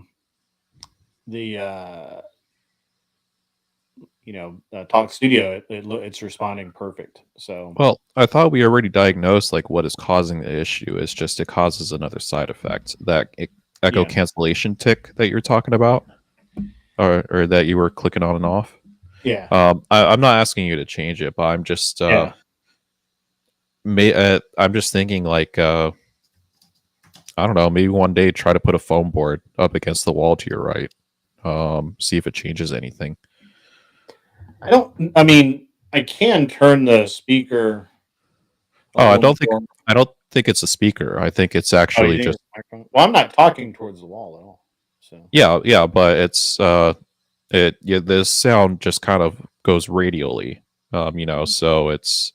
I'm just thinking like as you're talking to the mic is picking up whatever echo against the wall that you may not be able to hear, but the mic can, and that's what's causing. Just the echo cancellation to click in, because they're dumb systems. It's any sort of like slight deviation to its configured setup is just going to cause it to go wacky.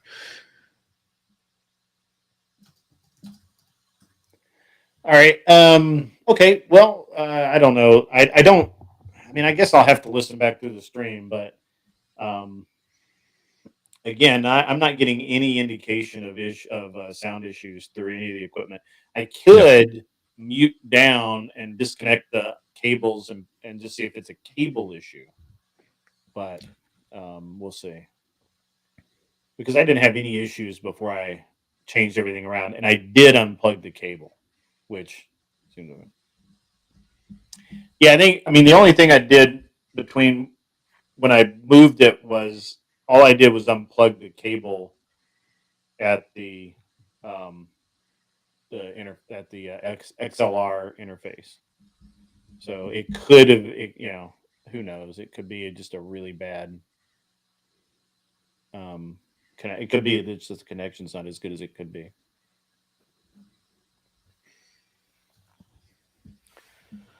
Yeah,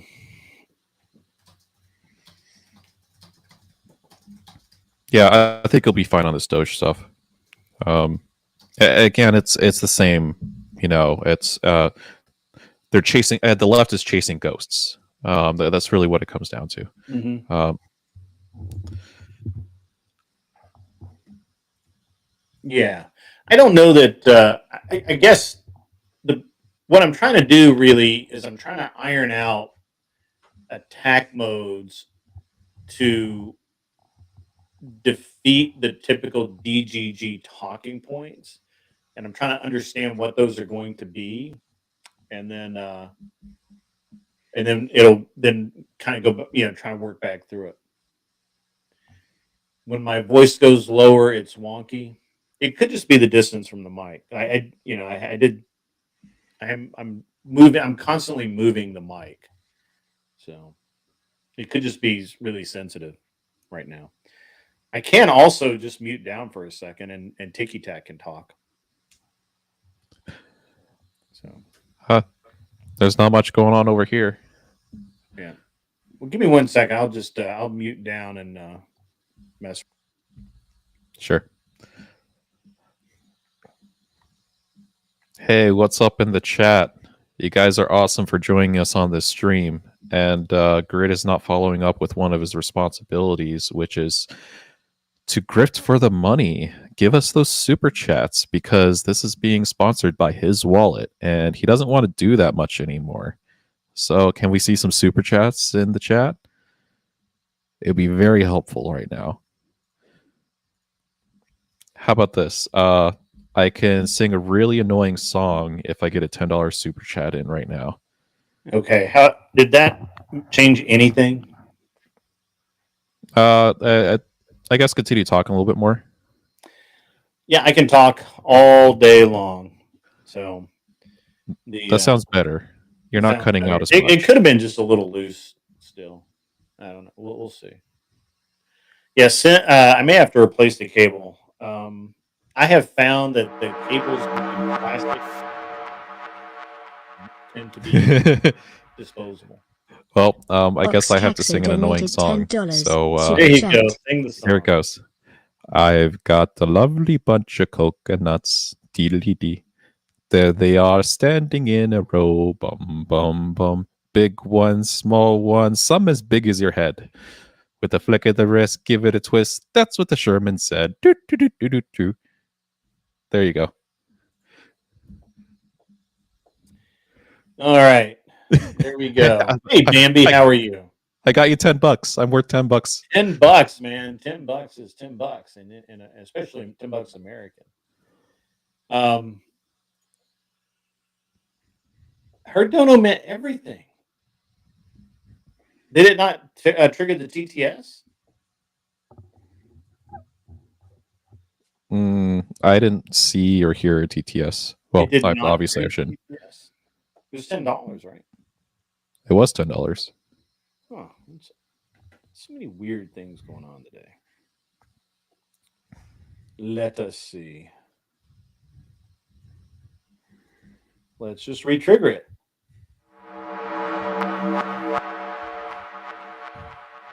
You can't hear it, Tiki Tack. Nope. Oxcaxo donated $10. Super chat. Awesome. It is working. It is working. And we get another one. Sweet. I'm worth 20. Let's wait for the other super chat to clear.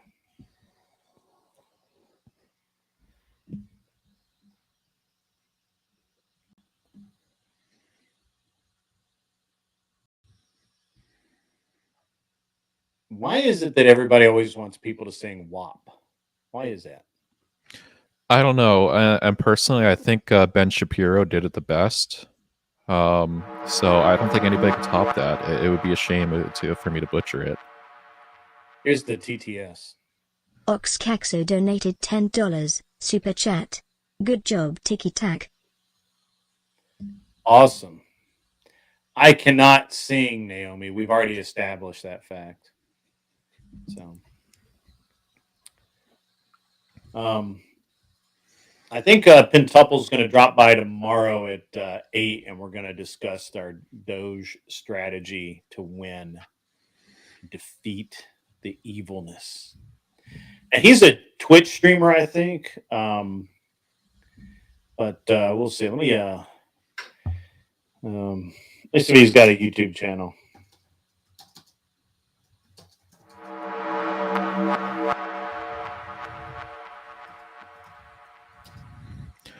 Oxcaxo donated $10. Super chat.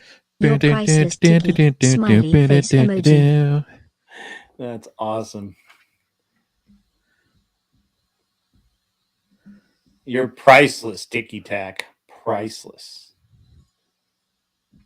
That's pretty good, actually. Thanks a lot, Kissy Cat. Steelman, does Steelman have any? Why do you go by Steelman? Because I've never heard you actually Steelman a position. I'm just curious. I mean, that's a legit question, right?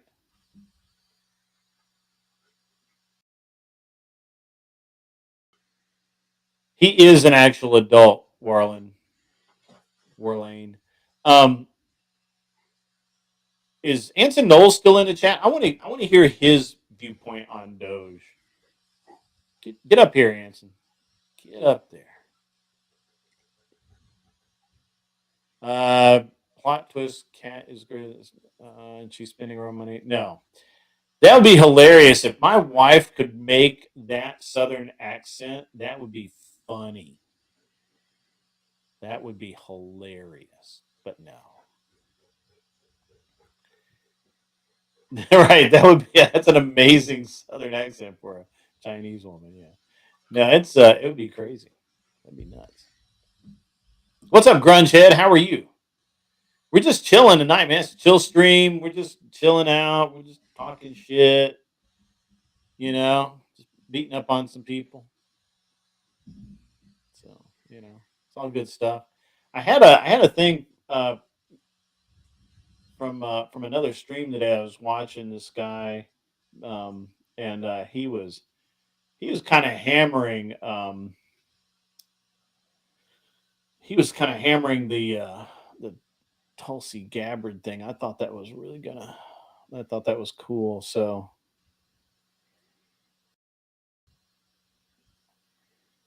What happened? Have you been actually watch a whole lot of news lately? Tiki Tack, you seem a little behind lately. I don't know. Yeah, I just I've been focused on working a lot of overtime. Yeah. So there's the good news is I have 2 new employees to help me out. The bad news is I have to train 2 new employees. That's funny. Isn't your contract about to run out? Yeah, but I don't know how they're going to do it without me. So they may end up renewing it. Oh, okay. All right. We will see. Okay. All right. Yeah, I thought things were slowing down for a bit, but then they just picked right back up, and it seems like that the work is not going to stop. Okay. And they also have some potential like mobile app gigs coming up. So I may end up even working more. So we're working my full-time job and then a weekend job. Mm-hmm. Yeah, let me get this clip going here. I want to show this off here for a second. This is a clip I yanked out this morning. It's the Benny Show. I don't know what the rest of the name is, but it's very funny. Here, let me just get that going. But and what they're talking about is all these FBI raids and everything, and it's and they got Tulsi Gabbard here.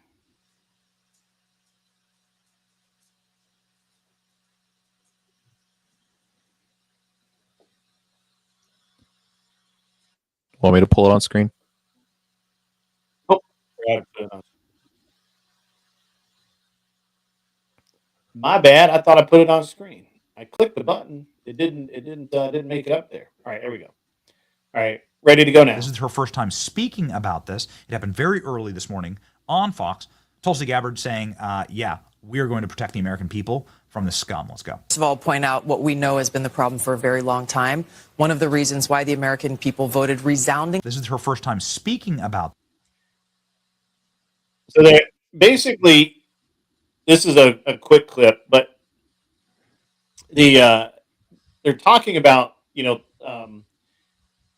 this coordinated effort between basically all of these mostly women, right? Like it's Tulsi, Kristi Noem, and Pam Bondi and Kash Patel, and they're all trying to go after these judges and some of the lower politicians and things like that that are going at that have been hiding or sheltering illegal criminals. And they of course they arrested the judges this morning, right? Mm-hmm. And the one was actually hiding an illegal immigrant criminal. Now when I say illegal immigrant, I don't mean like the guys picking tomatoes out in the fields. I'm talking about these are like MS-13 gang members. There's like 2 or 3 different gangs. The New Mexico judge, the story on that is nuts. It's like literally crazy. What's up, Steelman? It's What's literally crazy. These the story on the pictures they have. They've got this guy like 3 or 4 of these gang members just hanging out with his family. He's out shooting the judge's daughter's guns at a shooting range there in New Mexico. The judge was hiding him in a guest house or apartment or something like that on his property. This is a legit criminal, like gang member criminal from down south. And the same thing happened in Wisconsin. The Wisconsin judge was hiding another criminal, gang member, illegal, in a courthouse and had to be basically drug out in handcuffs by the FBI. This female judge. It's crazy. And I think there was one more too. There's another judge that was arrested, but it was a judge and his wife, another judge, and I think that was also in New Mexico or Arizona, and then one in Wisconsin. And it's nuts. It's crazy, man. It's nuts. Yeah, I'm asking why. Like, what would be the incentive? Well, they're looking like they're looking through the judge's finances now. They're actually looking to see if it's like a movie, and these criminals are literally paying off these judges, or they have some hold over them, or whatever. Yeah. So That's all I could think of is that there's money involved in this. it's a lot of. I mean, it's a lot of money. So Well, didn't you say that they were? I think I read they were like living like with them. And the reason so I would think that if it was like some sort of payoff situation, that they would have like, not been living together. That sounds like they were more than, business associates. I mean, but there's multiple judges yeah, that are doing this. not just one or two. I mean, they're going after all of them. So what do you guys think of this then? This is sort of coming from the independent perspective. Well, I'm not going to, say I know what independents think, but you're kind of doing this debate from the left-right paradigm. I don't think that's necessarily true. Give me 1 second. T minus 10. Ben, I think your T is way lower than minus 10. Well, what I noticed is that because you kind of like my comment about if this was the right or the left doing this, you would have a complaint about it, and you brought up a good. What would I have about kicking illegal immigrants out of the country?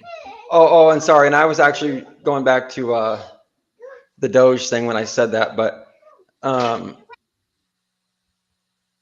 I just wanted to point out that you did bring up a good rebuttal to that, and I appreciate that. And then I realized that you could say the same thing to them, that if the left was doing this, they wouldn't have any problem with it. Oh yeah, I intend to say that. I don't think this is a left or right thing. I think that our government was formed to be small and efficient, and we've gotten away from that. And Obama formed the organization back in, I think, 2008. I could be wrong. It could be 2012. I don't look. It's been a minute. It's been a minute since it happened. But he formed the organization. It was just a place for him to part. He had no hidden intent of doing anything with it. At least the thought was there, right? Can we give him credit for the thought was there? Well, actually, I just wanted to circle this back around to the judge thing. I think that this could all be related, and where I'm going with this is, so when we first saw Trump starting to deport people, and then the judges started coming down on him, and then I was looking into this, and I was thinking, like, what can a judge do, and all of those things. And since, as you know, since he's the head of the executive branch, the judge can't really enforce anything because that's the executive branch's decision. And so really a tyrannical president can do whatever they want unless the Congress impeaches them. But and so I was talking, and I know there's a lot of people who hate AI and a lot of people who like it, and I don't want to have that debate right here, but I will just say that that when I was having a little conversation with ChatGPT, I was asking it, what would it look like if it said that, it said that, I said, what would it look like if this path continued, if a president wanted to continue to take power and usurp power for the executive branch, what would the steps be? And it kind of gave us a rundown, or me a rundown of what would happen. And one of the things that it said was that he would try to oust or whatever, I'm not thinking the right word, but his any political rivals within the government, and make sure that everyone within the government is a loyalist to him. And that's where I'm going with this. And what I'm seeing is that, so the way we're seeing him firing all of these people through Doge and eliminating these federal programs, I think he's literally trying to make the federal government smaller so that there's less resistance against him as he moves toward consolidating power for the executive branch. I don't think you can get there from here. And here's why. The departments that he's making smaller, they have no political power. They only have financial power, right? Yeah. So and their pet project. So the only place where they become political is their pet projects for specific people. So not that any, not. So I don't remember any fucking senators or representatives from, or senators or congressmen from New York. But let's say that the guy in upstate New York is a conservative, but New York, they need all of the votes in New York to get some bill passed. And one of this guy's pet projects is, for example, a power state. They want more power in upstate New York. They use a lot of power. It's very cold up there.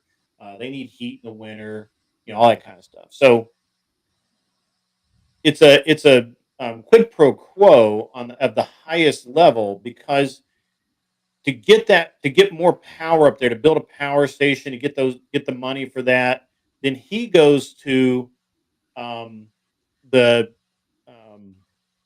Department of Energy, or he goes to this USAID and say, hey, let's park 15 million in this congressman's district so that he will vote favorably towards us. And this is literally what's happening.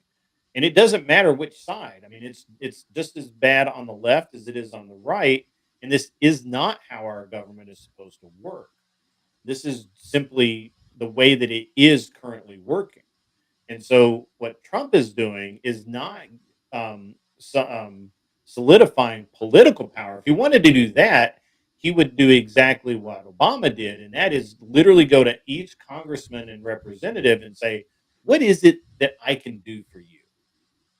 And get the answer to that and then make it happen. And that's what Obama did, and that's what most politicians do.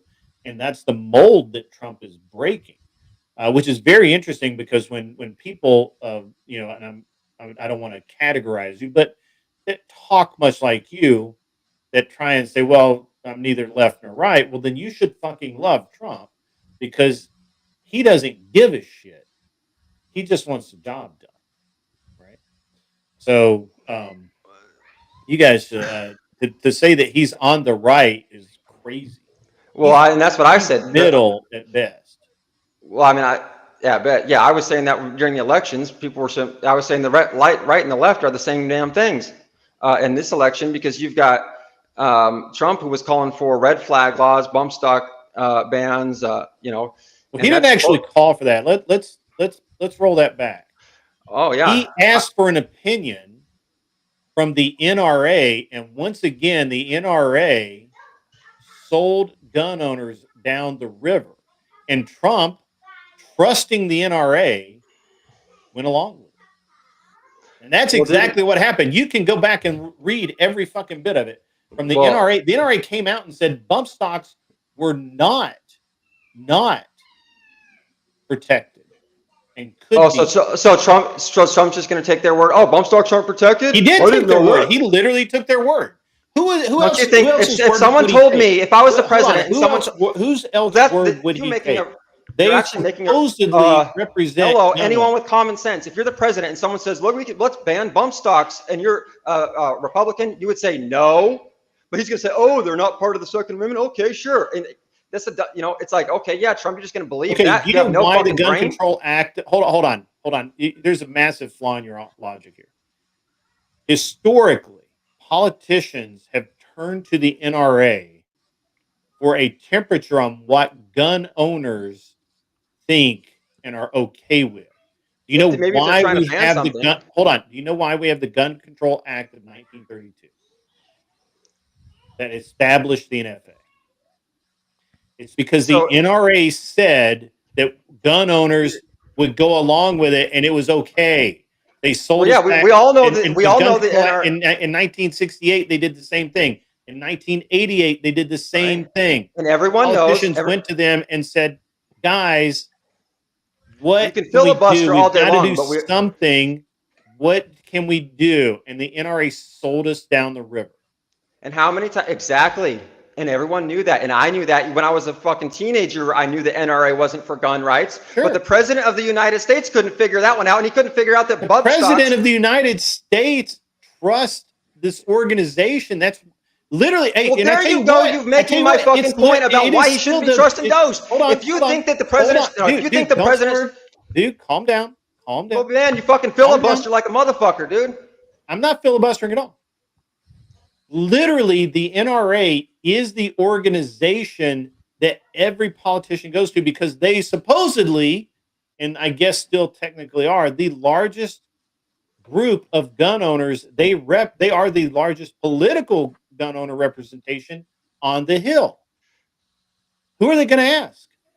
So I don't know. Let me ask you. If I told you, hey, the NRA says bump stock bans should be made illegal, would you say, oh, well, the NRA said it, so I guess they should be? that No, what I you, don't like the NRA. I think the NRA is bad. I think the NRA has sold gun owners down the river so many times. Oh, so you It's could figure that ridiculous. out. However, But Big Daddy Trump couldn't figure that one out. Well, the problem is, No, he's not again, a conservative. you are Exactly. straw manning I'll the go with shit you out of this. on Your name that. should be straw man. Should be straw man instead of steel man. I'm steel man in the other position here. You're not. There's no other position. It's literally a thing that politicians go to the groups that, in theory, represent. It's literally a thing that Republicans aren't supposed to be trying to ban the Second Amendment. Dude. We heard you make that point 3 times. I heard you. And yet steel man your position. you keep ignoring the fact that that's the truth. You keep acting you keep ignoring the fact that just because the NRA suggests that we should fucking ban weapons and the president goes along with it, that's not okay, President. You're supposed to be for the Second Amendment. I didn't say it was okay. I said that's why he did it. You That's said, not a good reason, is it? Why Is that a would good he reason? do that? And I said, is that a good because reason? they're the largest group out there. And I will say that's not a good reason. And I will also say that he got up. What other and reasons said, should there be? Who should he have listened to, Steelman? He's the fucking president. He should come in and, as you said, and they go to advisors. They go to advisors. Yeah, and if that's the president, if he's supposed to be pro Second Amendment and his advisors tell him to fucking ban the Second Amendment, he should say, "Fuck you, you're fired." They didn't ban the Second Amendment. He's a New Yorker. How much do you actually They trust violated him the around- Second Amendment, didn't they? They banned parts of the Second Amendment and violated it, didn't they? Well, technically, no, because bump stocks Technically, yes. are not firearms and are not protected. However, they should not have been banned. Okay, are bullets firearms? Bullets are necessary to the operation of the gun. Okay, but are bullets firearms? You just said bullets aren't firearms, and under your logic, bullets could be banned too because they're not arms. Are you an idiot? No, you're the fucking idiot. And that's what I'm I have pointing to out. ask you this because do you not understand that the Supreme Court's already ruled that they cannot ban ammunition because it's a necessary part for the gun? Didn't the Supreme Court also rule that they can't ban the bump stocks? No, bump stock is not necessary for the gun to function. So it is not a firearm. So you're telling me that the bump stock ban has been upheld? It's being fought because it shouldn't have, because it's an accessory that doesn't do bump stock. By the way, bump stocks are not being disbanded or whatever. The ban is not being lifted because bump stocks are firearm and are protected items. That's an idiocy that you should research things. The bump stocks Jack. Last I checked too, the bump stock ban is being challenged in Supreme Court, and they're winning because it's an accessory that does not allow the gun to fire. Okay, so on your logic, machine gun. Thank you. That was the ATF said this is a machine gun. Right. So on your logic, the NRA said You're it's proving my not point a even more and more. firearm. We don't have an opinion, but it basically intonated, and I don't know what was said behind closed doors. Wayne LaPierre is a punk. I don't like that dude. I never trusted that motherfucker at all. I don't know what Wayne LaPierre said. And you could filibuster all night, but I'll just throw in here that look, under your logic, scopes could be made illegal according to you. You're all for that. You're all for making because they're not necessary to the firing of the But they're weapon. not a firearm. They're not protected by the Second Amendment. Right. So according to you, we can just ban scopes, ban magazines, ban all firearm accessories, and you're fucking for that shit, and you support it because you're a fucking cultist. And my next point is, Trump literally said, let's ban weapons first, due process later. You can't due process later. I'm sorry? Trump said, let's ban weapons first and have due process later. No, he didn't. Oh, yeah, I will pull up the fucking clip for you. Pull it up. Literally Pull it up right now. Hey, Grid. So I saw this movie once where somebody used a cat as a gun silencer. I think we should ban cats. That's hilarious. So, but it's very interesting. Why did he calm down? Because I'm pulling up this link for you where I'm going to prove you that Trump literally says, I think we should ban the weapons first and have due process later when he's talking about his red flag laws. That's not a banning of weapons. He wants. Oh, you're right. I'm sorry. He says, I want to take the weapons first and have due process later. Right. So you're for the president taking people's weapons from them without due process. Again, cultist. You're strong. You are for the right, and you don't deserve to have that gun. You're sitting there fucking anti-American, anti-Second Amendment, sir. And no, I don't believe in red flag laws. Then you're supporting the guy who says we should have them, and we should have them before we even have due process. Person, you are an all. You apparently are an all or nothing person, and that's okay. Forehead Lord is crying so hard. $9.99 from CL. That's funny, Ben. But TTS triggers at $10, sir. $10. 10:01 will get it done. You don't have to. You can keep your change thing going, but the TTS is easier for me. Yeah, I don't believe in red flag laws either, but it was a concession, I guess, to banning all weapons. But it never happened, so who cares? But why can't we just actually support the Second Amendment and be fucking? I do actually support the Second Amendment. I don't. So why would the president? I'm saying if you're Donald Trump, you don't say due process later. He says, look, if we're gonna have, he should at least say, if he's gonna concede, he could say we need to have due process before we take the guns. At least he's saying take the guns first, due process later. Did it happen? Oh, did it? Yeah. Okay. First of all, that's people say things rhetorically and hyperbolically. So did it happen? You see how this is total cultist mentality? You're gonna sit here and try and defend that shit, bro. Listen, I'm not defending shit. I'm asking you a direct fucking question. I don't know if it happened, but you could say it did because he sat there and deported people. Happen. People say all kinds of shit, man. I'm going to say it could have because the people that he literally took may have had. Dude, I'm saying, man, you're. I don't know. Look, I only deal with reality, man. I don't care what people say hyperbolically. Oh, okay. So then let's deal in reality. What about? Hold on. And oh yeah, that's right. You don't want to deal in reality. You just want to fucking filibuster all fucking Sheridan night. makes a good point. Did Trump ask people to inject bleach? Did he suggest that people should inject bleach into their veins? You know, I'll be honest. Again, this is a red herring. No, he didn't say that, but he did say we should take the weapons first and have due process later. Well, you still haven't pulled it up. I'm not that I don't believe you. I want to hear the exact context. Because you said even if I showed it to you, you wouldn't care. If I pull up the video, will you concede to some sort of point, or will you just be like, oh fuck it, I'm in this cult, so I'll go along with it? I'm not in a cult for that shit. Pull the clip, pull the whole thing up, so it's not out of context.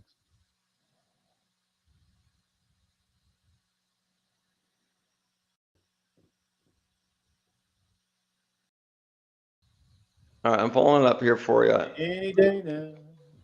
Well, I mean, it does take. Why is this woman on my panel screen? You're just jealous of his hair, Chris Lestrange. That's funny. You're just jealous of his hair. But you do have the better mustache. I'm going to be awesome. Oh my gosh, that guy. Yeah, his mustache is fucking ridiculous. All right, so I'm actually surprised you hadn't seen this. This was one of the reasons why I. Oh, hold on. I can't listen to both of you. Stand by. I'm looking at it. If you can, go ahead and play it for everyone. It's only a minute and 30 seconds. Oh, yeah. Let me see if I got to move that. Stand by. Move it over here. Oh, I didn't do that right. There we go. And we'll go full screen. Standing by. Let's see.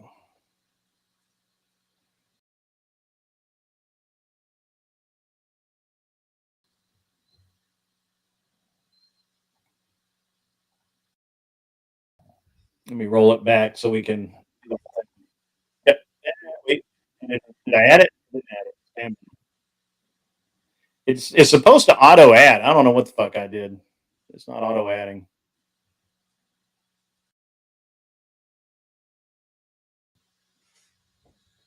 Why is it not? Want me to try? Fuck's sake. Huh? I control. You got it? It's open now. All right, good. Yes, go ahead, Mike. Well, in the category, you've spoken about it, Mr. President, gun violence restraining orders. They're called. California actually has a version of this. And I think in your meeting with governors earlier this week, individually and as a group, we spoke about states taking steps. But the focus is to literally give families and give local law enforcement additional tools if an individual is reported to be a potential danger to themselves or others. Allow due process so that no one's rights are trampled, but the ability to go to court, obtain an order, and then collect not only the firearms, but any weapons in the possession Or of that might individual. take the firearms first and then go to court, because that's another system, because a lot of times by the time you go to court, it takes so long to go to court to get the due process procedures. I like taking the guns early, like in this crazy man's case that just took place in Florida. He had a lot of firearms. They saw everything. To go to court would have taken a long time. So you could do exactly what you're saying, but take the guns first, go through due process second. Hey there, thanks for checking out CNBC on YouTube. Be sure to subscribe. There we go. So I didn't mute myself down. I just want to ask Steelman one question. So in what context, what was he talking about? Well, like they were talking about a bunch of different things. No, you know, no, it's like this is one particular subject matter that he's actually talking about. they were talking about like states having, they were talking about red flag laws. Yes, red flag laws. Yeah, so basically if I call in and like, how you can like SWAT somebody, well, you can just like, I could call and say, Grid. That's not what he's talking about.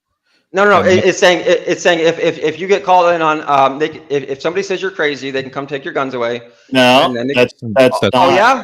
Then what is due process? See, Colt, remember, what does due process later mean? But that's not how red flag laws work. Tell me what due process later means when it comes to taking people's arms. You still have to follow the law. No, not if that's called due process later. Means you're not following the law. You'll follow it later. There's still red flag laws that are in place that they have to follow. And that's what the guy said. He said, hey, we're going to follow due process. And Trump said, fuck due process. He did not say that. No, he said, I don't even want to follow due process. He said, that's also not what he said. He said, take the guns He says, first, I like and then this do due idea process. better. Did he do it? No, he didn't do it. His advisors probably said, hey, you're on the wrong track here.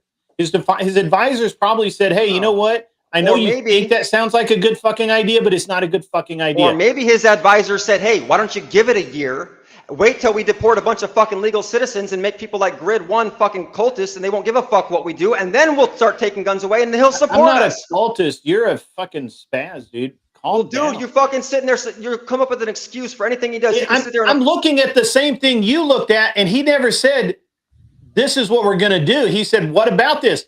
This is a whataboutism. No, it wasn't a whataboutism. He said, That's like me saying, I like fucking chocolate ice cream, and Pinky Tack saying, well, how about butterscotch? I'll be like, oh, yeah, butterscotch would be great. No, that's like me saying, I'm a fucking Republican for the Second Amendment, and I also want to take your guns away and have due process later.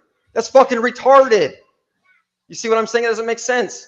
And also, I believe they were talking about specifically in instances where actual dangerous people have been identified. Not just you don't know because there's no somebody. due process, bro. There's no due process. So all it is a fucking hearsay. That's all it is. Just like you supporting these people being flown overseas to torture camps who without due process, you can't prove that they're not even citizens because they never got a chance to fucking show their citizenship. Hold on, what? Wait. The problem with no due... What are you talking about? I'm talking about the problem with no due process means that these people... No, you made a very specific statement. Yeah, let me finish my fucking sentence. You make a very specific statement, and then you fucking interrupt it. And then you move on. So hold on, stop. I want you to explain who was deported, what American citizen was deported without being without due process. Who had proper paperwork and was deported? Okay. Let me explain this to you so that you can understand it, and I'll try to explain it nicely. Yeah, try and be calm. Try and be calm. I'm sorry, I'm coming at you like you know a bunch of this shit. I'm going to explain it to you like maybe just whatever. So no, I don't read hearsay bullshit. Well, apparently, we could debate that subject later. So here, all I want to say is that due process is a little conspiracy theory. Do you know what due process is? Yes, I have participated in due process many times. Okay, then by understanding that basic concept, you should ask you something. If you get arrested, hold on, stop. If you get arrested, if they pull you over right now, all right, hold on. If you get pulled over, you get arrested, do the cops take your gun and lock it away? So I guess, okay, so again, you don't want me to, I'm going to move off that last question you asked me. No. You told me I don't fucking I was in the middle of answering your fucking first question. I'm asking you a very specific question. You just did. I was in the middle of answering it. Okay, so I'm going to answer I'm sorry, because I will answer this one, but I was trying to answer the other one, and you said I'd never fucking answer your question. So just one at a fucking time. Let me fucking answer your fucking question. So if you get pulled over by the police, then you go through due process. And yeah, what due process? What due process? So yeah, they take your gun first, and then they take you to jail. And then if you're actually not committing a crime, maybe you get your gun back. I've actually had that happen too.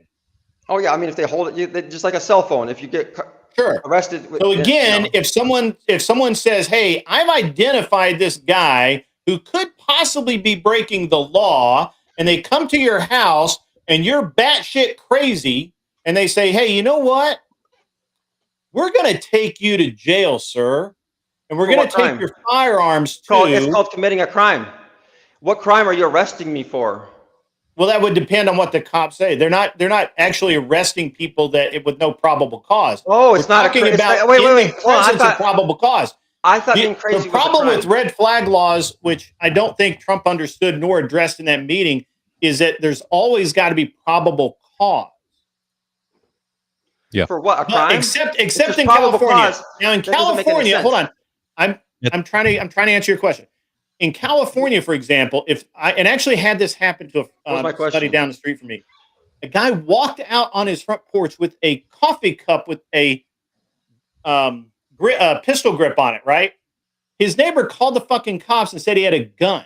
The police showed up, searched his entire fucking house, did find a gun, took the guy in for questioning, right? Which was total fucking horseshit. Shouldn't have happened, but it's California. That's why I moved out of California, because they're fucking insane. And that's actually a law there. They can do that. They can do that shit. See, like the person in chat said, which I was getting at when I got my chance, was that if there's probable cause, that's the standard for arrest. So if they have probable cause, you don't go take the gun. You fucking they don't have to arrest you with probable cause. They can detain you and they can take your weapon. No, you're talking about reasonable suspicion, but if they have probable cause, then they'll make the arrest. Now with reasonable suspicion, they don't always arrest you on probable cause. They can detain you. No, they do not necessarily have why to wouldn't they arrest you? Why wouldn't they if they have probable cause? Because they're still investigating. Probable cause does not escalate to arrest every single time. I tried to, I had to help. So that's reasonable suspicion, right? So I'll go with you on that. So reasonable articulable suspicion, RAS, they can detain you. And they have to, so they can detain you and, like you said, maybe separate you from a firearm or something like that. But that actually does. Yeah, Imperius is right here. Probable cause and due process are pliable. They're very pliable. Like you're trying to speak in absolutes. It's very. But at least the court will be the one to decide where that applies, right? So you can decide. The judge will say, okay. But your guns are still taken, and they won't be returned to you until the court says that you can have them back. Sure, but then if for some reason you found out that the cop didn't actually have probable cause, then you could file a civil suit for a wrongful arrest or deprivation of rights. Right. Yes. Okay. Perfect. You've answered your own question. So it is still illegal, and there are remedies for that. It's not necessarily illegal, but that may not be the proper foundation. I mean, that gets into a lot of lawyer talk. I don't give a shit about. So I'm just saying that this guy is clearly saying we should take the guns first, due process later, and that sounds like a fucking leftist to me if I've ever heard one. He's a fucking Democrat. And that's what are you freaking talking about? That's really what started this conversation. He's the most conservative person we could get in office. I mean, how many times have I got to say this? Like, so there's literally the majority of America will not vote conservative at all. Well, and so that's what I was saying. Yeah, so that's kind of where we do agree that's where we were agreeing. Is I was saying Trump has these leftist policies, and so when he was running it was Democrat and Republican, and I was like, dude, they're both fucking. There's no difference between these two sides. They basically agree on. Well, no, there's a massive difference between Trump and the leftist.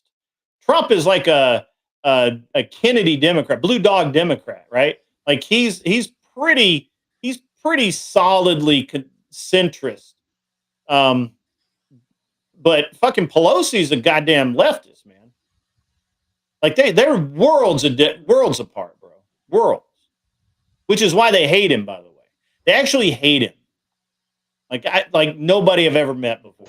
Okay, so like let's get into that a little bit. So I mean, I'm kind of one of those people who believe that like maybe there's more that meets the eye. Maybe there's a little more control to it. Like the mafia, for example, back in the day, the mob and stuff, they would buy into the police pockets, and they would buy into politicians' pockets, and who knows how big, the Catholic Church helping, run them. Well, that's an interesting point. Everybody talks about how the Jews run everything, which is probably get my screen taken down. But how is that possible when the Catholics are literally, there are more Catholic politicians than anything else? Like, how is it even possible that the Jews are running Catholics? That's insane. Yeah. Okay. And so this is a holistic perspective. The Shriners is not an Israeli-friendly organization. Okay, and so this is what I think about the whole Jan 6 thing, the whole Biden administration, all of this. Now, I know it's going to come across as crazy conspiratorial and all that stuff, and it's so easy to just. Oh, you're definitely on that conspiratorial fringe, man. I've accepted that. You're okay. It's okay. I mean, yeah, I consider myself to be a truther, and an open-minded independent, not stuck in the left-right paradigm. So there's multiple ways to look at it, but what I wanted to go with this real quick is that I think that it's been staged from a long time ago as far as what happened. What was the outcome of the Jan 6th event? Well, what we saw from that was that the president received a power that he had never had before. Who gained the most from that event? The current president right now. So if it wasn't for Jan 6, right, you would have. What power did he gain? So he gained additional presidential immunities for any crimes he commits while in office. That's what the Supreme Court ruled through the January 6th hearings, is that the president was now, it was decided that he was entitled to these immunities for crimes I think they committed. just defined them. I don't think they entitled him with anything. I think that they were always there. Well, it's kind of like you're saying about reasonable suspicion. Reasonable suspicion didn't exist until Terry versus Ohio case. But it's a Supreme Court ruling. So the Supreme Court, nobody knew that. It was always there. I mean, we've never successfully prosecuted a president. Even Nixon wouldn't have been prosecuted. But that was because they had fear of prosecution, right? After they got out of office, at least they could be held accountable for their crimes. This is the thing. Is that, name one. Well, as far as I understand it, and now, I mean, maybe Ticky Tack or something want to chime in on this. Didn't the Supreme Court just, when they came down on this Jan 6 ruling, it came down with some new precedent that basically established new outlined immunities. No, he's saying I'm all wrong. they did is clarify what was already there. That's all. And the Supreme Court can't redefine anything. All they can do is say, this is how we. But they do. This is what. But see, you're misunderstanding that, because, for example, the Supreme Court once said that it was illegal for races to have intermarriage, or whatever. Yeah, and they had to literally pass a law for that. Well, then the Supreme Court, 14th Amendment. No, I'm saying it was illegal, though. The Supreme Court still said that they could make laws against interracial marriage, and then they flip-flopped and said, okay, now laws, sure. The Supreme Court. It took a while for the Supreme Court to clarify that state laws could not do that. Why do you conflate? This is something I'm noticing, and Ticky Tack, chime in here. You conflate federal and state laws a lot. Well, what are you talking about? I'm just seeing a conflation on a lot of levels. Can we just kind of stick with this original question around January 6th and the Supreme Court and their judgment ruling? Well, yeah, jumping around too deep. Ticky, we can, but do you see how Grid's just kind of shooing my point off, and he's saying it's not true, and I think that it is, and we have to have somebody validate it. I mean, you're a third party. The thing is, we're not resolving any sort of first claim before we jump to the next claim. So we need to start with the first claim. My first claim would be. My first claim, though, was that the January 6th events led to a more outlined immunity for the president's criminal activities. Would you agree with that? I guess you could interpret it that way, but that doesn't necessarily mean that the law necessarily changed. Well, no, but due to the Supreme Court dictum, they outlined it clearly so that now it's not going to be challenged in court the way it was. Yeah. Had it been different Supreme Court justices, they could have decided in a different way. So it's not like the Supreme Court always rules in what is actually right and true and lawful. They just kind of rule left or right or whatever sometimes, and sometimes they'll change that, right? So in this case, I really, I think when the Supreme Court was trying to figure out whether the president has immunity, it was based mostly around how long he has his immunity for and where exactly does the presidency start and end. Because January 6th essentially was the day of signing in the new president. So I think that's really what the Supreme Court was deciding on, is whether he did have that immunity or not at that moment. Okay, thank you. And can you go on as far as what you think they discovered and what was concluded? They discovered that, yes, he does have that immunity for that moment. So even after he's out, like they weren't sure if after he was out of office he would be immune, but now they've kind of concluded that he would be?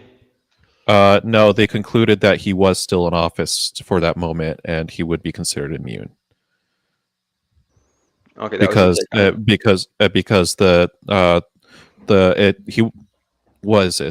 there's a certain document that needs to be signed, and the January 6th stopped that process. So it's when this entire moment's happened, the president was immune. You're muted.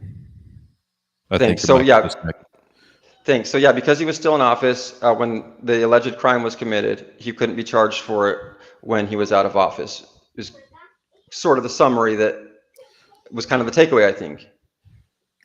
Yeah, it's but there's also another side to this, and it's the side of whether he actually did incite like a mob or he did incite insurrection, and that's where the Supreme Court could also just not define those terms properly because they were very ambiguous. So there was no ruling on whether he actually was committing a criminal act. So it was they were trying to work off two cases, and essentially the immunity made it in such a way where they didn't have to investigate it anymore, because no matter what ruling they come up with, he's immune.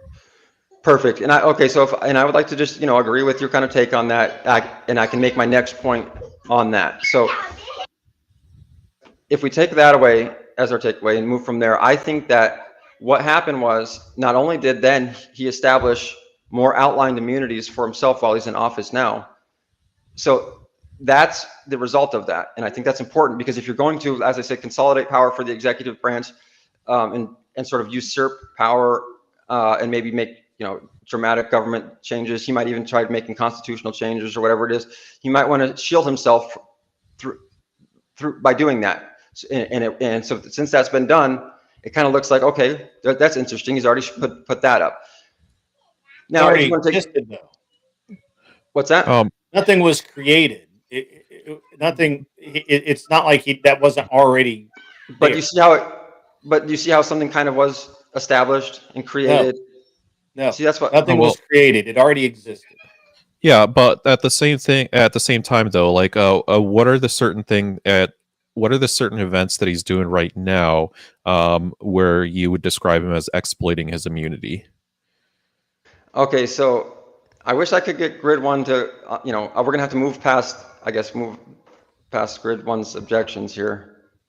Even though it's fine, you don't have. Well, I wish Ticky you could get him on board, but all right. Well, I'm not even entirely on board with you. I'm more just trying to understand your position. Yeah, he's trying to get to the end of the string. I'm just saying that the end of the string doesn't matter to me because you haven't. That nothing was created. Supreme Court doesn't create anything. Ticky? They can define something, but they can't. They do create things. For example, the Supreme Court made it like illegal to grow like medical marijuana under the Commerce Clause, and that's like they just clarified that it already existed. Okay. So let me give you they kind of did. Like they've been growing weed in Florida since like the early 2000s. Okay, let me give you another example. I'm talking about where they flip flop. So like, let me give you one where they flip flop. Like, yeah, they like I said, re-clarify. Yeah, so when the Supreme Court said, I don't know the case name, but when they said that it was like illegal to, like I said, interracial marriage or school blacks could like be segregated and all that stuff, there was a lot of Supreme Court rulings on that were flip-flopped. When the Supreme Court does that, though, usually what they're doing is an earlier court has decided, it's been brought to the court in an earlier case, and the Supreme Court, for whatever reason, makes a ruling on it at a federal level when they shouldn't have. And then it gets kicked back to the states later which is what should have been done in the first place. And I'm is saying not that creating anything. They're not creating anything. They just simply say, no, this law doesn't say that. Right? No, but the first Congress creates things. They create. No, I agree that they shouldn't, but it's jurisprudence. The Supreme Court actually, like you said, the whole reason, the only way that police can actually detain somebody, like you're saying, for reasonable suspicion, that's not in a state statute. That's Supreme Court ruling. You know what I'm saying? So the Supreme Court rulings actually take effect through jurisprudence. Yes, they clarified a law. Case law. Yeah, that's case law. And so they don't make a law. The law already exists. The police can stop you, right? The circumstances of how the police can stop you and why they can stop you was what was in contention. And some lawyer somewhere said, no, the law says this. And another lawyer said, no, the law said this. And it made it all the way to the Supreme Court. Right. When the Supreme Court says, well, what the law actually says is this, and I'm saying is now the ruling, and this is what you have to go by. Okay, now stick with me on that. Create the law. Let me stick with you on that. They say this is what you have to go by now, right? I'm sticking with you on that. And so everyone has to go by that now. Now, if that judge is found out to be wrong later, then they're going to say, oh, that judge was wrong. Now we go by this. But they don't normally reverse a decision in that manner. What they will do is they will say, and we'll take Roe versus Wade. That's the best example, right? Way back when, because if it was popular, the justices, for whatever reason, decided that it was a federal issue, and they wrote in this standard, right? This right. And so you couldn't. So if you brought, for example, an abortion, if somebody passed an abortion law, then it could be challenged on Roe v. Wade, and it would just be a waste of time to go through it. They didn't establish a law. It wasn't a law. It was not. And unlike a lot of people thought that Roe v. Wade gave them some right, when all it was a clarification of law. I mean, what ended up happening is somebody else finally did sue and stuck with it all the way to the Supreme Court and made good arguments, right? Logical arguments. And the Supreme Court said, yeah, you know what? This is a states' right issue. Right. We had no right to we were not right to interpret it this way. Man, you fucking have 1,000 fucking words. I don't think it's interpreted correctly. So Roe v. Wade, it's like it wasn't trying to decide whether like abortion was legal or not. But what the Supreme Court ruling came to was that just please let me complete this. It is relevant because we're on the subject of Roe v. Wade and what the Supreme Court rulings come to build and establish laws. So the Roe v. Wade, the reason why abortion was made legal is because of a woman's right to privacy of their medical procedures and medical diagnoses. Right. It didn't necessarily make abortion legal. It just made it where nobody could figure out what a person is actually getting an abortion or not. So you can never put legal precedent on it. So it's like it wasn't like a new law was created. It just reinforced the Constitution. Look, I just feel like I'm talking grade school. You guys are acting like the Supreme Court doesn't have the enforcement of. No, I feel like I'm talking grade school. My 4-year-old understands. And I keep getting interrupted. The Supreme Court doesn't make law. Does the Supreme Court's decisions have the power of enforcement? No. No. Okay. Then next time a cop tries to detain me without a fucking warrant, I'm going to tell him to go fuck himself. Good. Thank you. Yeah, you can say it's my Fourth Amendment right. You're impeding. Yeah, and he's going to say, well, the Supreme Court said if I have reasonable, articulable suspicion, I can detain you while I do investigate. And I'm going to say, well, the Supreme Court has that, then you're going to lose in court. However, that's not law. That is a legal standard. It's not law. There's no law that he can point to and say that you have broken the law. He is following a procedure defined because of case law. I know these guys are saying the Supreme Court doesn't enforce. Right. The legislators don't enforce either, and they create the law. The executive branch enforces. Okay, these people, I don't know. I'm just trying to get the chat up to fucking date. We're not talking about whether the Supreme Court is the executive branch. We're talking about whether the executive branch will execute the Supreme Court's orders. and they fucking do. And that's why abortion was overturned. That's why we have case law that gets overturned. But it wasn't overturned. Okay, case law that gets overturned. What I'm saying is, if you look into Westlaw, you'll see the different Supreme Court case rulings. They'll have a green light, yellow light, red light. Red light means it's been explicitly overturned, where the Supreme Court literally says another court case could come out, right? Like, I'm just going to help, right? And let's who's joining? This guy says you're sounding sovereign citizen, dude. Oh, I'm sorry, I don't sound like a fucking political cuck where I fucking vote on my fucking daddy. Why did you not? There you go. So look, I'm trying to think of, because Terry's unlikely to be changed. But you know, people get Terry stops wrong all the time because they do think it's law when it's not. They have the ability to stop you, but that's not a law, right? That's just a procedural. But because of, like you said, unless you can challenge it on some sort of, you know, the but it's just a legal standard. It's not, you don't get charged with resisting a Terry stop. You get charged with not complying with an officer's request when he has reasonable articulable suspicion. Yeah, but here's the thing. The statutes literally say if you get pulled over, you're required to give the police your license, registration, and insurance. Why would the statute say that? You're not required to. No, you're required.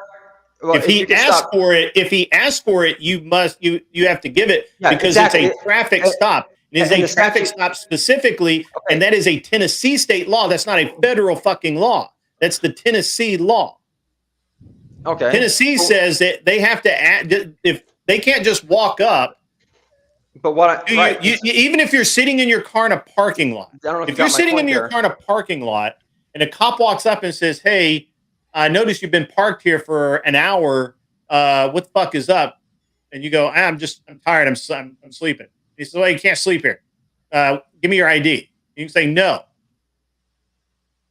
Yeah, I mean, Grid, I didn't know you were a fascist, man. I mean, when did that happen? What? It's the new trend. Furthest thing from a fucking fascist ever, man. Fuck. It's what's it happened when fucking Trump came into office. Yeah, when these people man, it ain't all. No, it's because they fucking. Oh, sorry, losing, but it's these people who will fucking. Hanson hit the wrong button. He's blind without his glasses. It's just the uncritical thinking when it comes to Trump. It's like they'll justify anything he does, no matter what he does. Nobody's justified shit. You just keep pointing at things that are questionable. If you want something that Trump's actually done that's questionable, like really actually questionable, I could probably come up with 3 or 4 things. Oh yeah, but that has nothing to do with whether or not he's good at the job that he's doing. It's also dependent on his actual actions, you know. Sure, it's, right. Well, yeah, again, I don't believe Trump's hyperbole or rhetoric until he actually does. Trump says a lot of shit. It's like he loves being in the camera and he loves just saying a bunch of shit. Well, he does a lot of, so he's like the best at doing this like hyperbolic agitation thing, where he just says like some random ass shit to piss everybody off. And then he does the exact opposite, which is what he intended to do the whole time.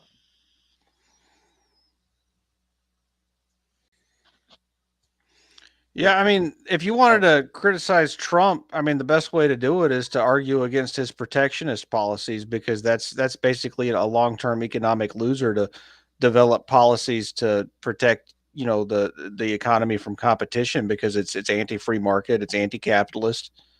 And yeah, I mean, if Steelman wanted to attack him from that angle, I could understand that. I mean, that's totally legit. Like it's the same argument you could have against all the commie policies of the left too, right? I have to say, just because I don't think Steelman understands this, I actually can't. I was part of an organization. Technically, I'm still part of the organization. Just doesn't do much anymore. That really fought against the bump stocks ban on the actual issue of the ban. The problem with the ban was not that Trump went along with the NRA, which the NRA stabbed us right fucking square in the back again. The biggest problem with it was the first of all, they actually had no authority to regulate the bump stock, and the ATF lied in their letters and or their findings, if you will, saying that they actually made the guns fully automatic, and that's not what they did. And that was the biggest problem with it. That was the biggest problem with it. The biggest problem with it wasn't that it was a firearm and it broke the Second Amendment. People that were trying to use Second Amendment arguments against the bump stock ban, it's instantly a ban. I mean, instantly you don't know shit about. Okay, but hold on a second, because as a good, I would argue that even if it was making them fully automatic, that would still be irrelevant. How is that not a Second Amendment violation? Yeah, I actually agree with Steelman here, like banning automatic The NRA weapons. stabbed us in the back in 1932, brother. Yeah. Yeah, I mean, we should be able to own cannons and nukes I and agree. all kinds of stuff. I own yeah. suppressors. I own machine guns. F-16. Yeah, I want an F-16. I want to nuke. No. Here, so I do agree up to the point where I say, look, if you don't trust your neighbor with a nuke, you shouldn't trust your fucking government with one. You know. Yeah, man, I'm right on, brother. Yeah, me and Steelman are homies now. We're gonna go toke the ganj down at the where do you do that at? Right here on panel, man. Yeah, man, that's good stuff. You got to just turn the cam off for a second. Damn reefer addict. No, but because I think that instead of putting a ban on the citizens like they're doing, they need to at least keep it comparable with our military, since our Second Amendment is for the protection of the free state against tyrannical forces. Then I agree. Yeah, thank you. We're in agreement. So, like I said, I mean, I don't. Yeah. I want a thorium reactor in my garage. Well, and that's why I said. I mean, I got to be honest with you there, Steelman. Though, here's the thing. And I've actually, there's a place in Colorado called Mile High Shooting. It's a long range specialist shop, and Trump Jr. was a frequent customer, and so I got to. I never actually got to talk to him personally, but it's like he was there, right? And so I understood his. I mean, he owns suppressors. He owns a lot of cool shit, and I've always counted on the fact that Trump really listens to Junior about firearm stuff, and Junior actually knows a lot about it. So I don't know, man. I have a really I have like this love-hate relationship with the way that that Trump went about all of this. I think he did learn to not to trust the NRA. You cannot trust the NRA. Like any gun owner that thinks the NRA is good for them is fucking psychotic. It's not just that. He literally said he wants more immunity for crimes committed by police. And I can pull up the video where he says that he wants to give police indemnify. Again, I don't care about his rhetoric. I only care about what his votes are, because he is very good at saying really, really wild ass shit just to pump people up and piss them off. I will say that of all of the choices in the past 12 years, 13 years, 14 years, 15 years, 16 years, Trump is the best. He's been, while he has not been the most firearms friendly, he certainly has been the best option that we've had. Period. And I don't. And if you can make an argument that there was somebody better, and you think maybe we'd be better under Camel Toe, if you think that we were better under Biden. See, this is the problem with you binary thinkers who like the major parties, right? Y'all accept the half a loaf argument. It's better to have somebody that's half bad than somebody that's that's just a bunch of nonsense. That's right? I mean, bullshit, Anson. No, that it's is not. Bullshit. No, it's not. Trump's if you could get a third party person elected, I'd listen to you, but you can't. So I don't. You can, but you'd have to change the laws back to the way they used to be before the two major parties wrote laws into place to prevent competition, because they're a bunch of fascists. That's what the two parties are. They're a single party of a bunch of fascists. So I understand that Trump said that he was in favor of increasing qualified immunity, but I think what he actually did when it came down to it is he stabbed. I mean, I'm sure they see it as getting stabbed in the back. I kind of consider it I consider it a pirate ass fucking move, honestly. Well, hold on. Let's not glaze over this. Anson actually is bringing up more important points because he's actually getting to the root of this issue, which is it's people. You said, Grid, you said, well, I listen to you, but we can't get him to win. We can't get him to win because you won't listen to him. And it's people like you who won't Hold on. Do you think Chase Oliver would have been a better choice than Trump? Ugh. Oh, that Chase Oliver was a nasty ass. Give me the libertarian that had a snowball's chance in hell of winning that we could have voted for. But it's because people think like you now, right? What I'm saying is if we could get everyone to stop thinking like that. No, don't give me the bullshit. Give me the real fucking answer. I'm giving you the real fucking answer. Which third? Everyone thinks like you. We're going to end up in fucking fascism because we're all going to say, well, who can fucking win? Only the fucking fascists can win. Let's all fucking vote for him. Ron Paul is your best hope, and he won't even run anymore. Wait, what's wrong with fascism? Well, we can argue if it's good or not, but I'm saying. No, hold on. We got a monarchist here, so he's going to get triggered. We got two monarchists here. Let's admit. Not really. No, Are you monarchist? No, I'm talking about you, Grid. I'm not a monarchist. Come on, he's a standard constitutional conservative. He's a cuck for the Constitution. Constitution is above all. Oh, it's disgusting. It's a book binding people to their own delusion that they can self-govern.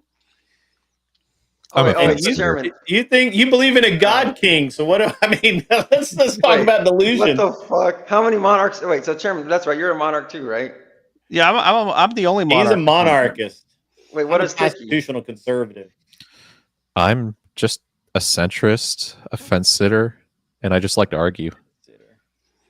Nah, I don't buy it. What are you, motherfucker? Yeah, I still haven't heard which great white hope you guys think can win an election. All right. So if I were to rule the country, I would be a fascist. Okay. I would be a full-on dictator. Fascist. Because he did say rule the country. He didn't say if I were president. He said if I were to rule the country. Yeah, but that's what everyone would say. But no, if you were going to have a country rule you, what kind of country leader or country would you want? Duck, dodge, and dip. That's the real question. I'm not quite sure. It's kind of just the system that we have right now. Libertarian dudes, where there's a lot of conflict between guys, left and right. Non-binary hoes.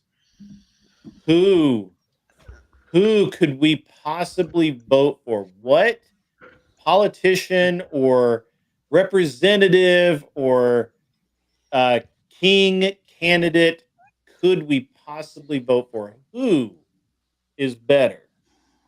Yeah, and that's exactly the point, Grid, right? Democracy basically runs you into this way of thinking where you have to select somebody to rule you, and it makes you feel like you have some sort of power over the choice. I understand you're monarchist. It's a delusional way of thinking, right? So it doesn't matter who you select because whoever the figurehead is isn't actually the one in charge, right? Trump's not actually done anything substantive, right? There's been no real change, and that's what the libtards get wrong. They think he's done all this wild stuff, but there's been no real vast number of laws that have changed. The government hasn't really been that restructured, right? And so I think it's just a bunch of nonsense, right? It doesn't matter who you select because nothing really is going to change unless the system collapses. That's what I thought. Anyway, so I honestly thought you guys were going to say like that chick that ran a couple of years ago. Jo Jorgensen? Jo Jorgensen. Thank you. Yeah, she was pretty hot. She played hockey. Yeah. But certainly Chase Oliver is a fucking drug addict, communist. Well, you guys know about the whole like technocrat theory that's been going around a little bit. I mean, I'm not fully up to date on it, but I get the idea. I've talked to a few people who claim to be that, but I don't think they actually are. Well, you heard about like the whole Elon Musk type like theories, technocrat and all that stuff. I don't know. Well, I've heard like 4 different theories, but I don't think it's unified enough to be a cohesive. Okay, well, can we all agree that the guy's kids' names are a little bit off? Let's just agree on that point. At least, if I name my kids that, I'd be in a lot of fucking shit. All right, I'm gonna say. And then it's weird as fuck that he won't fuck a chick. He'll only artificially inseminate them. That's kind of creepy as hell to me too. That's actually pretty based, honestly. No, that's fucking crazy. See what I'm saying? It's that cult mentality, man. You fucking can justify anything these weirdos fucking do. And I mean, hold on. But he's not adding to her body count. You know what I'm saying? Like, There you go. There you go. She's still a virgin. I like it, man. I like it. The mama. There you go. You know, he's Virgin Mary. Man. How could you possibly, as a man, argue against insemination? I mean, it's your biological imperative. No, wait. I wasn't arguing against insemination. What? Was I? No, what's What the did I just problem? say? Yeah, I mean, insemination. No, I meant natural insemination, not fucking. Natural. It doesn't really matter. Dude. I mean, you're a man. Spread your seed. No, dude. This guy's weird as fuck. You have, the better. No, because he's like into that robot shit. He wants to get his brain implanted and like. I think Elon's Elon's one of those like super weird people that like manage every minute of their day, and it just takes too long to fuck. Okay, too much. It is too much pre-game, too much post-game. He just wants the fucking game, and since women can't deal with that, he's just like fuck it, artificial insemination. You guys literally. Hey, honey, I have a 5-minute window at 3 a.m. coming over. I got 5 minutes. That's right. That's right. And women don't like it when you schedule that shit. Trust me, they don't. When you say, honey, I'm going to be home at 10:30, by 10:35, you need to be naked and on top of me. They don't like that shit. First of all, you guys just blew my mind. Okay, we all have a new theory for how the Virgin Mary actually could be real, right? I mean, this is new. Everyone's like, that's fucking bullshit. No, apparently she just like did the Elon style. All right, so that we got that one off the books. Now we know that riddle solved. Maybe somebody snowballed it in. Yeah, something like that. There are other ways now. We know what happened. Man, what's wrong with you people? Man. We went full DJ. We were actually having like a good conversation. But okay, so these technocrats, what they want to do is, and I can kind of see where Manson comes up. Yep, that's it. I have that impact on panels grid.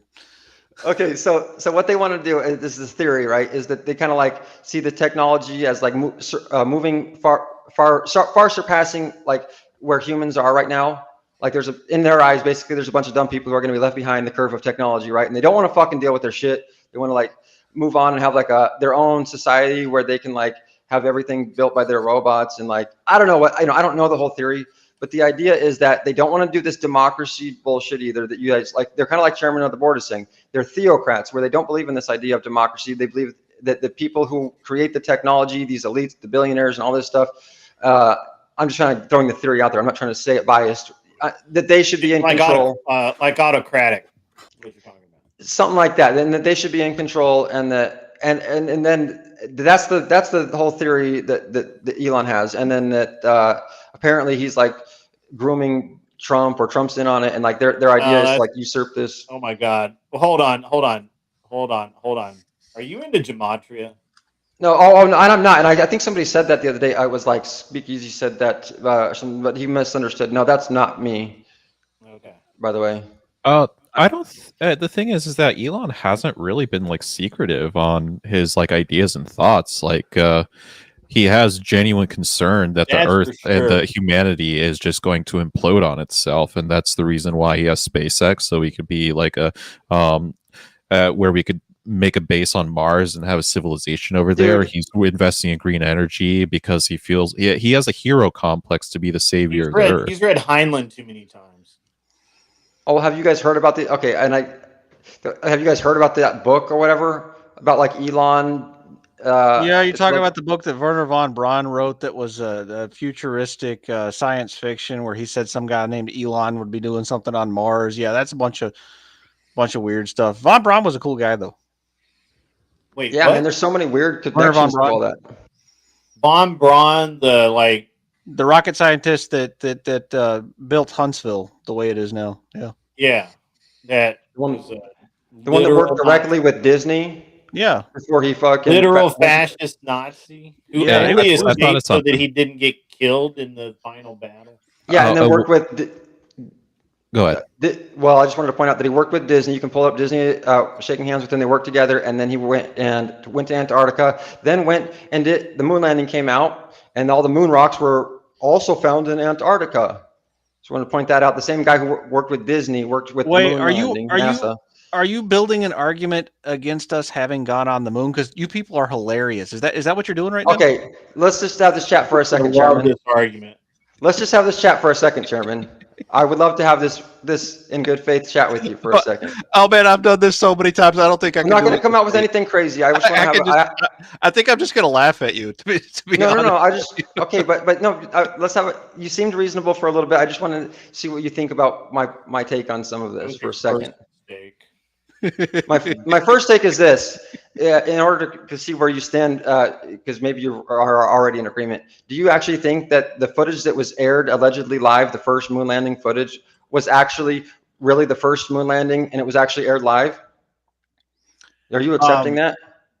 I will say that there's an endless amount of video related anomalies that you could basically poke random holes in to bolster whatever argument that you're going to make, and that's what you're doing right now. And that if I find a way to argue against this one, then there's a dozen more that you. No, it has nothing. Right now, I'm not talking about the video. You kind of people. You won't answer my question. No, I'm not gonna engage in something that I wasn't there, right? I don't know exactly how they process. Okay, then let me just. I'm not going to try and trap you. I'll just explain why I'm asking then. Okay, because what I'm going with this is people who would say, "Oh yeah, they landed on the moon for the first time and they aired that live."